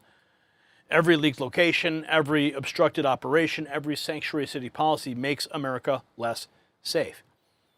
The deep state resistance is not just in Washington, it's in our police stations, it's in our city halls, and now our emergency dispatch centers. Do you trust 911 operators who leak federal operations to protect your family in a real emergency? Check out the Next News merch shop for gear that shows you stand with actual law enforcement, not political activists in uniform.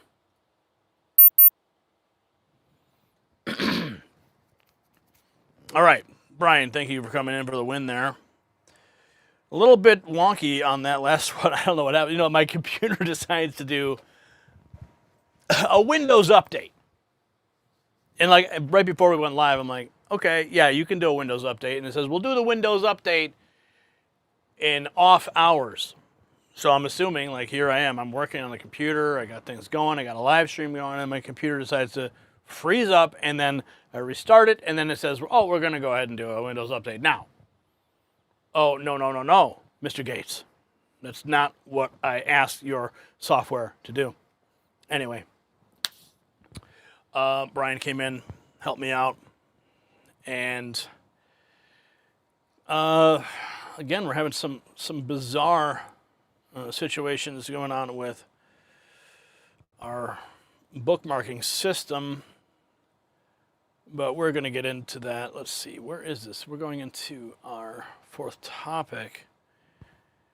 Eye-opening interview with Florida Senator Don Gates. Okay, we got that up here. Matt Gates is on. Matt Gates, is it Don Gates? Who's Don Gates? Florida Senator. Is that Matt Gates' father or something? Maybe he is. Maybe I don't know. Maybe we'll find out. I don't know. I didn't know that Matt Gates had a potential father who was in office. Could be interesting. Anyway. All right, we're going to get into this next topic now.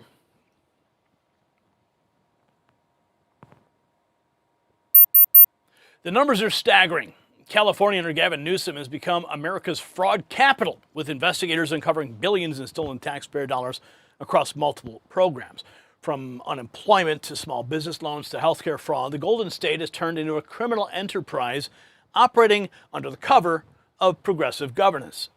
But now Trump's team is fighting back, and what they're discovering will absolutely shock you. It's something we've been tracking here for weeks since Nick Shirley blew the entire lid off of these scandals in Minnesota. Of course, it's spreading nationwide. The investigations reaching into California, New York, Illinois, all over the country. But it's not just about California anymore. This is about your tax dollars being systematically stolen and redistributed through fraudulent government programs. Every dollar stolen from unemployment benefits, every fake small business loan, every bogus Medicaid claim comes directly out of your pocket through federal funding. Now, politically, this exposes the entire Democrat governance model is fundamentally corrupt and incompetent. When Kevin Kiley says that this is just the tip of the iceberg, he's warning us that every blue state could be running similar schemes, and we believe they are. If we don't stop this now, fraud will become the standard operating procedure for Democrat-controlled states nationwide.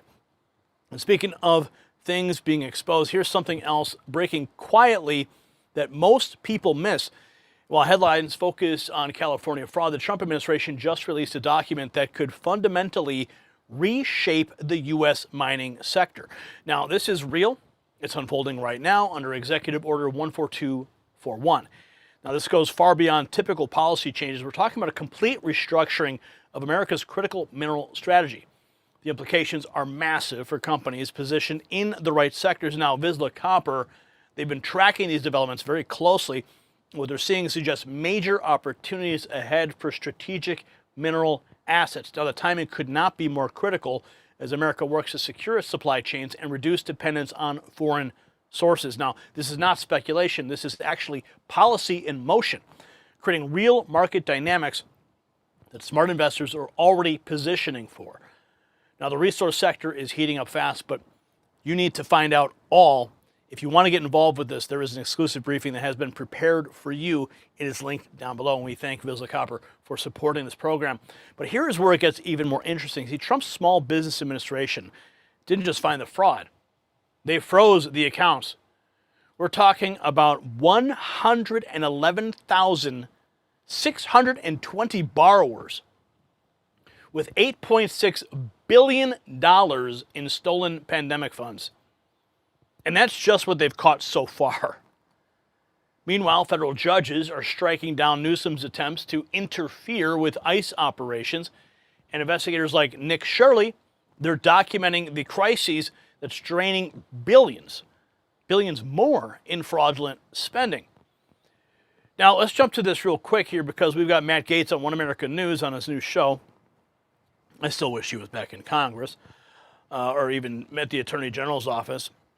But they write solid, eye-opening interview with Florida Senator Don Gaetz on Matt Gaetz's One American News show, exposing California hospice fraud. Criminals targeting our most vulnerable. It is unacceptable. Now, I don't know if this is this Don Gaetz. The last name is spelled the same, so I'm assuming there's a relation here. Let's find out. Maybe he'll allude to it. Thank you. Thanks for coming by. When you saw that CMS was talking about this billions of dollars in hospice fraud in California, what was your reaction? Well, my immediate reaction was to say California is doing for hospice what Minnesota did for childcare. And apparently it's, there's an ethnic flavor to it for some odd reason, and that's unfortunate. But this has nothing to do with ethnicity. It has nothing to do with race. It has everything to do with unscrupulous fraudsters taking advantage of an extraordinary opportunity and benefit that we put in place in Medicare years ago to allow terminally ill people in the last 6 months of life to get more appropriate care, pain control, other kinds of appropriate care in their last months of life. This is terrible. As somebody who was involved in the development of hospice in this country, I'm shocked. Unfortunately, I'm not surprised, because California has a record, particularly in recent years, of allowing unscrupulous activity in healthcare and not doing the job that California should do in providing oversight from the state. Dad, thanks for thank you. Thanks for coming. Clearly, it was his own father. I had no idea that Matt Gaetz' father was in public office. Well, now you know. But the hospice fraud story is the opening act. We're about to see how deep California's corruption rabbit hole really goes. Nick Shirley posted that he has arrived in California. That should make Gavin Newsom very, very nervous. Gavin Newsom can account for more than $76 billion of fraud. And remember, the number in Minnesota was estimated conservatively at $19 billion. So put that in perspective. Trump says it's worse in California than Minnesota, if that's even possible. Gavin Newsom is about to be exposed. Listen. Well, there's massive fraud in California. I mean, the homelessness has just increased as they receive more money. And that's just one part of it. And like you talked about the light rail and everything like that, the fraud is like crazy in California, and they have the highest taxes. Yeah, they want more. Yeah. Nick, has anybody approached you about this thing? I tweeted it about it. I had never heard about it, but these guys educated me on it, called Quitan, which is this framework where you can actually sue on behalf of the state and on behalf of taxpayers. Has anybody approached you about thinking about using all of the information that you've garnered to try to launch some of these lawsuits, or no? Yeah, I actually had somebody reach out to me the other day about it, so I'm gonna actually hop on a phone call with that guy. Yeah, also, as I understand it, some of these whistleblower laws reward the whistleblower with something like 20 to 30% of amounts Up that to are 50% in some cases. Yeah, that are, I don't know if it's like fines or it's amounts that are recaptured. Recaptured, yeah. But I don't know, Nick, you could become a billionaire here just with all the billions you've exposed. I know, right?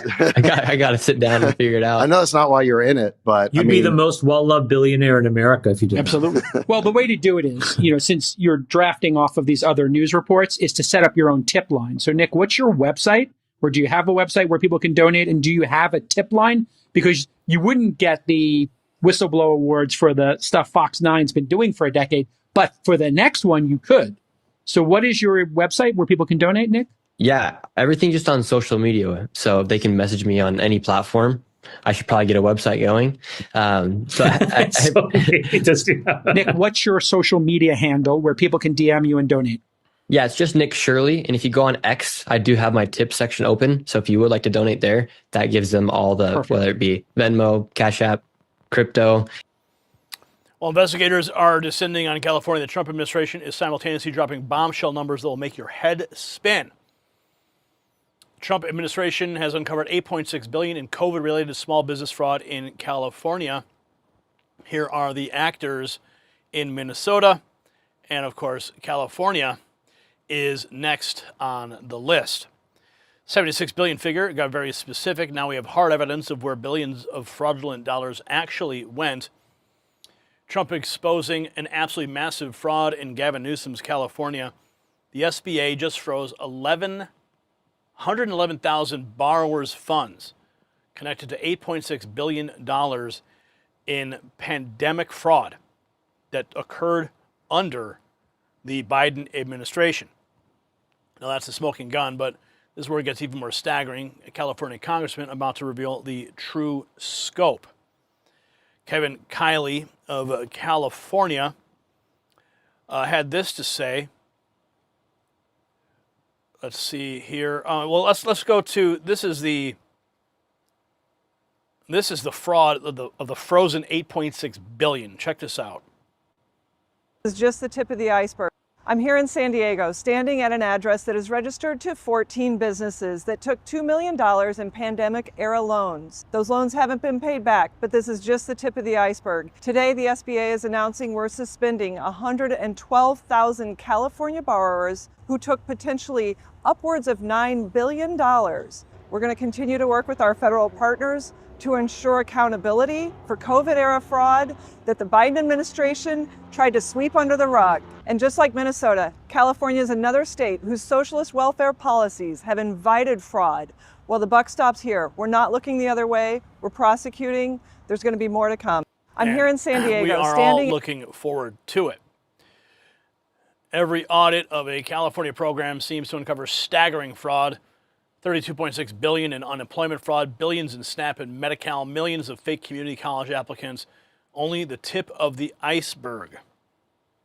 Billions in unemployment fraud. California Republicans are calling for an audit in the Golden State. Congressman Kevin Kiley is requesting that the Government Accountability Office conduct a study on the scale of fraud in California, going back 10 years. Kiley citing billions in unemployment fraud during the pandemic as one example of the need for such a study. This study, Mr. Speaker, will provide information that we very much need in order to exercise the full range of oversight and accountability tools we have here in Congress to protect the tax dollars of hardworking California residents. And while Kiley is demanding an inquiry into California, Congresswoman Young Kim is pushing for federal legislation to stand up a national fraud task force. What we're trying to do is put real teeth and go after investigating the fraud, waste, and abuse that is occurring across the nation. The Government Accountability Office has reported that about $162 billion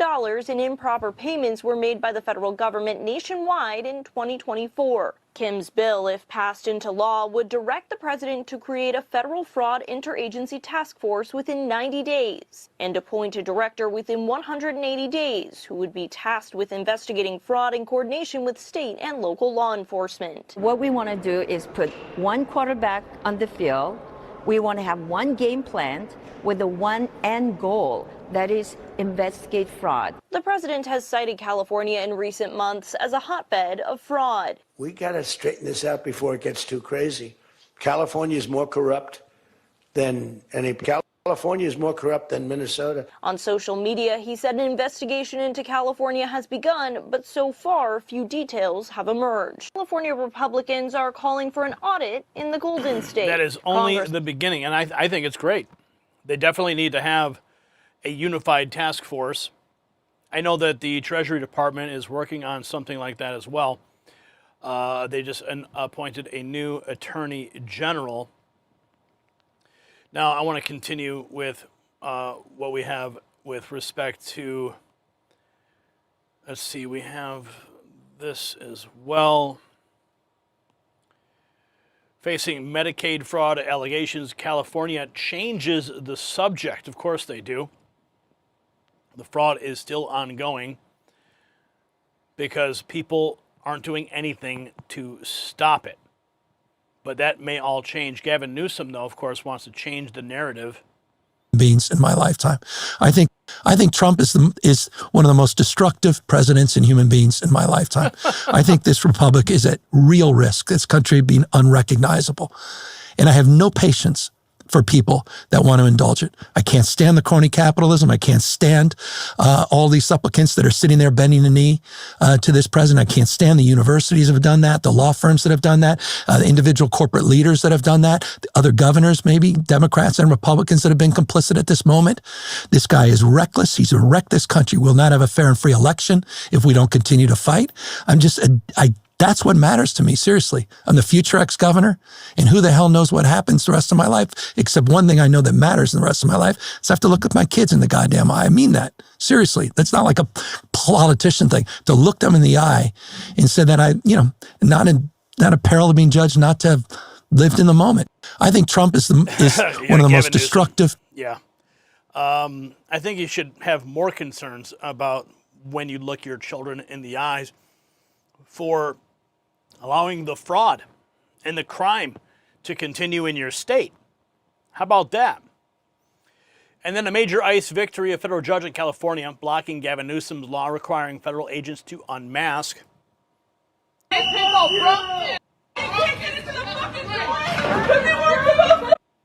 For the judge, the law violated the Constitution's supremacy clause, so that's good news. Nick Shirley dropping video exposing the homeless crisis in California. Alive and that he doesn't need Narcan right now. This guy is clearly, he's passed out right now. How do we know that he is still alive and that he doesn't need Narcan right now? He's breathing. You see his chest rising and it's going up and down and his color. Show that, sadly. But it is that bad in California, people crashing out on the streets. But you saw Gavin Newsom, his defiant stance, being tested in real time as judges are pushing back. Legal battles are intensifying. But of course, what we just presented there with the homeless situation is really just a gut punch.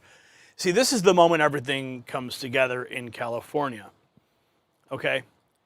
It's been operating as a massive money laundering operation, taking federal dollars, funneling them through fraudulent programs while claiming to help the homeless, unemployed, and small businesses.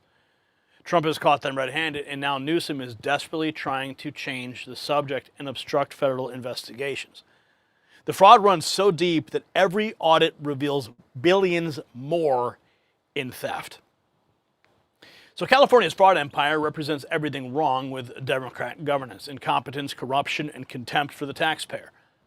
From $32.6 billion in unemployment fraud to billions more in health care and small business scams, Newsom has turned the Golden State into a criminal enterprise, but Trump's team is fighting back. They're freezing accounts, overruling unconstitutional laws, and exposing the truth. And this is why we need America First leadership in every single state, not just in Washington, D.C. The question is simple. Are you ready to hold every Democrat governor accountable for the fraud happening in their states? Let us know in the comments. And while you're showing your support, check out the Next News merch shop to gear up for the battles ahead.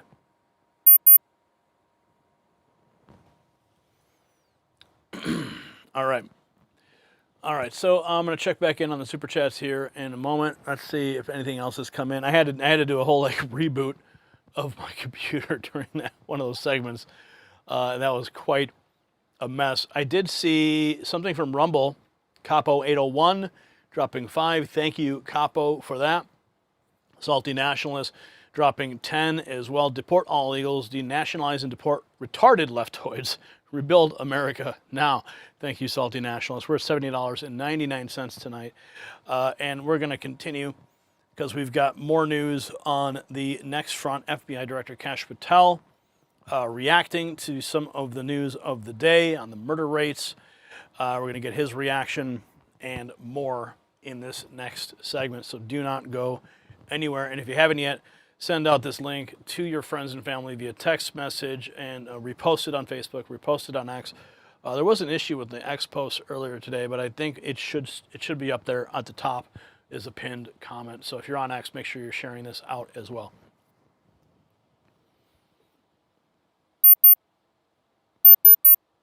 The numbers just dropped, and they're absolutely staggering. Murder rates have plummeted to levels not seen since 1900. That's over a century of record shattered in just 1 year under Trump's leadership.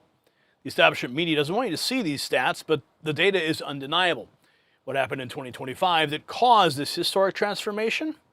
You see, it's not just about statistics on a spreadsheet. It's about your family's safety when you walk down the street at night. You see, for decades, politicians promised to fix crime while violent criminals roamed free in Democrat-run cities. Your children couldn't play outside safely. Your elderly parents were afraid to leave their homes. And meanwhile, the political establishment used fear as a tool to control you while doing absolutely nothing to solve the problem. Now we're seeing what real leadership looks like. And the results speak for themselves. This proves that when you have a president willing to take on the cartels, deploy the National Guard, and support law enforcement instead of defunding them, American streets become safe again. And speaking of national security threats that most Americans never think about, we've got some breaking news tonight. There is a medal most people never think about, but governments and defense contractors, they track every single day. Now, I've spent years watching gold and silver, but the opportunity that stopped me cold sits one layer deeper in critical minerals and one metal above all others. Talk about titanium. While everyone's focused on traditional precious metals, titanium quietly powers our military's most advanced systems. From fighter jets to naval destroyers, this metal is absolutely critical to American defense superiority. China knows this, Russia knows this, and that's why they're aggressively securing titanium supplies worldwide. While most Americans remain completely unaware, Saga Metals has identified the titanium opportunity that could reshape your portfolio. Don't let foreign adversaries corner this market while you are sleeping. Get the full titanium briefing at the link down below. It's been prepared just for you, just for Next News viewers, because national security and your financial security, it's all connected. Now, here's what the deep state doesn't want you to know. This crime reduction, it happened despite their attempts to sabotage Trump at every turn. FBI Director Kash Patel has just revealed how the previous administration weaponized federal law enforcement against political targets instead of actual criminals. They were too busy raiding Mar-a-Lago to focus on drug cartels, smuggling meth in lettuce shipments. Watch this. And around the world to bring justice. That's why you see these record numbers. The simple juxtaposition, Sean, and you know this maybe better than anyone, is that there was a weaponized bureau, a politicized bureau to go after political targets, including President Trump and myself, versus the Bureau of today that goes based on law and facts and works with our prosecutors. And that's the main difference, Sean. We went out there and we put 1,000 more agents into the field outside of D.C., permanently across America. These agents are working around the clock and around the world to bring justice. That's why you see these record numbers, 6 top 10 captures in 1 year. That has never been done before. And we're just getting started. And you know as well as anyone the accomplishments we've had under President Trump and the DOJ to safeguard our children and to drop the murder rate 20 points. That only happens when you let good cops be cops. You take the handcuffs off the federal agents and you put them on the bad guys and you make sure they pay for breaking the law and killing American lives. Kash Patel laying it out clearly of what's at stake here. This sets up the FBI angle perfectly, and now we're going to talk about the hard numbers that prove this is not just political rhetoric. After peaking during the pandemic, the U.S. murder rate continues to fall. RTCI estimates show nationwide murder rates down nearly 20% in 2025. And we're going to get to that clip for you as well. Let's bring that up here. This is the clip here. And the all-time low for our nationwide. And where are we? The FBI started tracking murder rates in the U.S. in 1960. And the all-time low for our nationwide murder rate was in 2014, when it was 4.45 murders per 100,000 people. And where are we now? According to the FBI, the U.S. murder rate has fallen from about 6.7 murders per 100,000 people in 2020 during the pandemic to right around 5 murders per 100,000 in 2024.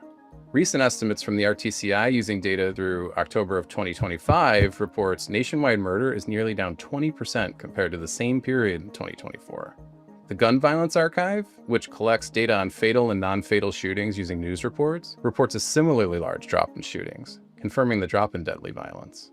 It will be a little bit before the RTCI estimates for 2025 are finalized, and it'll be even longer before the FBI's national estimates for 2025 are released, but it is looking good for 2025. And of course, you can only thank President Trump and his policies the FBI for those statistics. And continuing right along, these statistics are explosive, but there's even a bigger bombshell coming that puts this into a historical perspective. Murders plummeted more than 20% in 2025, the single largest one-year drop. More than a century, according to a new study. The council murders dropped by more than 20% last year, down to what may be the lowest murder rate in more than a century, according to a new study. The Council on Criminal Justice says it crunched numbers in 40 large cities and found that carjackings and shoplifting are also down. And the cause? Mostly, it says, a return to normal after the pandemic. Murders dropped by more than 20% last year, down to what may be a return the lowest to normal presidency. That's the truth of the matter. This is where it gets interesting. The White House now officially claiming ownership of these numbers. White House Press Secretary Caroline Leavitt touted the new crime statistics, revealing the nation's murder rate fell in 2025 to its lowest level since 1900. This is the administration's victory lap, and we have the press secretary's remarks as well. Let's go to the press secretary now in the briefing room. Trump promised to restore law and order to the United States of America, and newly released data proves he is delivering overwhelmingly on this promise. A study from the Council on Criminal Justice shows that the murder rate across America's largest cities plummeted in 2025 to its lowest level since at least 1900. Again, let me repeat, to put this in perspective, this marks the largest single-year drop in murders in recorded history. This dramatic decline is what happens when a president secures the border, fully mobilizes federal law enforcement to arrest violent criminals, and aggressively deports the worst of the worst illegal aliens from our country. The numbers don't lie. Under President Trump in 2025, the FBI increased violent crime arrests by 100% compared to the prior year. The FBI also conducted more than 67,000 arrests from Inauguration Day 2025 to January 20th, 2026, which is 197% more arrests than the same period previously. The FBI also disrupted 1,800 gangs and criminal enterprises, a 210% increase from the year prior. The FBI has arrested 1,700 child predators and more than 300 human traffickers across the country. Since President Trump took office, 6 of the FBI's top 10 most wanted fugitives have been captured. Right here in our nation's capital, where you all live, so you know it well, whether you choose to report it or not, the president's efforts to make D.C. safe and beautiful have worked. As of last week, D.C. homicides were down 62%, motor vehicle theft down 53%, and 2025 had the fewest violent gun crimes of any year of available data in our nation's capital. For more proof that these tough on crime efforts are working, look at the president's Make Memphis Safe Again campaign. As of last week, there have been nearly 5,600 arrests made, and aggravated assaults are down 53%. Sexual assaults are down 53%, and robberies are down 70%. Again, that's just in the city of Memphis. 5,600 arrests have taken place because of this president and his Homeland Security Task Force that has surged into Memphis at the request of both the governor and the mayor in that city. A Democrat mayor, I will add. These are the results that can happen when Democrats and Republicans, when the federal government and state and local officials work together. And that's what Trump wants to see to improve public safety across our country. When you have a leader like President Trump who empowers good cops to be cops and to arrest bad criminals, American communities will become safer. Many of the media outlets in this room have expressed shock and confusion at these remarkable statistics. The New York Times declared that, quote, "No one knows for sure what's behind the staggering drop in the murder rate. The reason is very clear. It is President Trump's leadership and his unwavering commitment to law and order. The drop in crime is more proof that all that is required to improve public safety on our streets is a leader with the will to do what is necessary to protect law-abiding American citizens. The terror and chaos that was unleashed under Democrat rule is a choice. It's a choice to put violent criminals ahead of innocent Americans, a choice to force us all to live in fear because of soft on crime, liberal politicians, prosecutors, and judges who lack the basic willingness to do their jobs and put dangerous people behind bars. On November 5th, 2024, the American people made a resounding choice that they've had enough of that, and that's precisely why they reelected President Trump.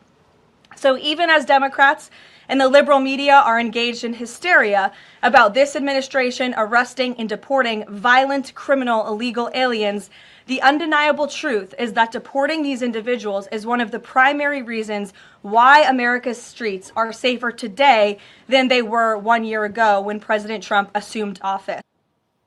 And there's the press secretary laying it all out. That's the victory lap. And we're moving right into this is where the Trump team pivots from stats to strategy. They're not just celebrating, they're promising even more action. The entire Trump administration is committed to ending the scourge of deadly drugs in our community and saving lives. Quote tweeting the Homeland Security Task Force South Texas investigation by the DEA of San Antonio. High-intensity drug trafficking areas resulted in the seizure of over 1,200 pounds of meth concealed in a lettuce shipment. 1,200 pounds of meth in a lettuce shipment. Look at that. That is definitely not lettuce, but certainly packaged to look like it's lettuce. President Trump taking the credit where credit is due. Let's go to the president's remarks on this. Let's see here. Here's President Trump. Little inflammation has been, we've done a great job everywhere. The only place there's been a little inflammation has been, really, it's not Minnesota because we've done well with Los Angeles too. There's been others. Yeah. Well, I saved Los Angeles. The top law enforcement officer right at the beginning of my time when they were having riots, before me and it carried into me. If I didn't go in there with the National Guard, with troops, you wouldn't have the Olympics, which I got the Olympics. You wouldn't have the Olympics in Los Angeles. And he said, without the president sending in the troops, we would have lost Los Angeles. Yeah. And you know what? I saved Los Angeles. And we will do it again if we have to. And by the way, we're going to have a very safe Olympics, and we're going to have a very safe World Cup. And the world is getting safer under President Trump's leadership. I'm here for it. This is what I voted for, folks. And I know you guys voted for it too. And this is the moment. Trump revealing his next targets on cleaning up crime. We have this here. Next. Which cities are you headed to next? We have 5 cities that we're looking at very strongly, but we want to be invited. We will sometimes call the governors. And Are say, these cities like you going to Chicago, invite-" Philadelphia? Are these the cities? We could straighten out the crime in Chicago. We've already brought it down 25% just by being there. We could have Chicago be a safe city, just like D.C. is a safe city, just like all of these places that we've gone to. And I look forward. You know, I didn't campaign on that. Yeah. I campaigned on law and order, but I didn't think I'd be going into individual cities and making them safe. Anything else you can tell us about the 5 cities? The 5 cities, anything else? So Americans are ready? We'll be announcing them very quickly. Which cities? Yeah, announcing them very quickly, and they should all be paying very close attention. Over 1,200 pounds of meth, enough to destroy thousands of lives, intercepted because we finally have leadership that prioritizes Americans over politics. The murder rate dropping over 20% in a single year, that's not luck. That's what happens when you unleash American law enforcement to do their jobs. No, it's not a return to normal. It's just a return to normal leadership. You see, this is the America First agenda in action. While Democrats spent years coddling criminals and attacking police, President Trump delivering results they haven't seen in over a century. 5 more cities are about to get the same treatment that saved Los Angeles and cleaned up D.C. The cartels are on notice, the criminals are running scared, and American families are finally safe again. And the choice has never been clearer. Support the policies that work, or go back to the chaos that nearly destroyed our cities. So do you want 4 more years of record low crime rates under Trump's leadership? Let me know in the comments, and check out the Next News merch shop to show your support for America First reporting. All right, we're at $78.97 tonight in Super Chats. Thanks, guys, for coming in. You guys are awesome, every one of you. And that's the show tonight. And what we've witnessed across all these stories is not just news, it's the complete vindication of everything President Trump has promised to the American people. Now, we open with the American pilots trapped in Guinea, a Guinea prison. Well, of course, there's a lot of work happening behind the scenes, and we're praying for their quick release. And, of course, more media coverage and you helping us push this story. And then, of course, we celebrated the economic explosion that Trump has unleashed. 5.6% GDP growth, $18 trillion in investments, and Democrats so humiliated they've abandoned talking about affordability entirely because Trump solved their manufacturing crisis in only 3 weeks. We exposed the criminal obstruction of ICE operations, from rogue politicians blocking jail access to Cincinnati 911 operators literally doxing federal agents in real time, putting lives at risk. Then we watched Gavin Newsom's California empire crumble as federal judges smash his attempts to protect criminals over law enforcement, while Medicaid fraud allegations pile up faster than his homeless encampments.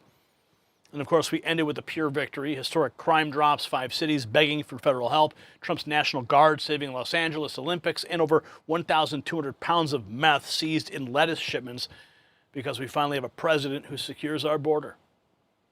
Every single story tonight proves the same truth. America works when we put America first.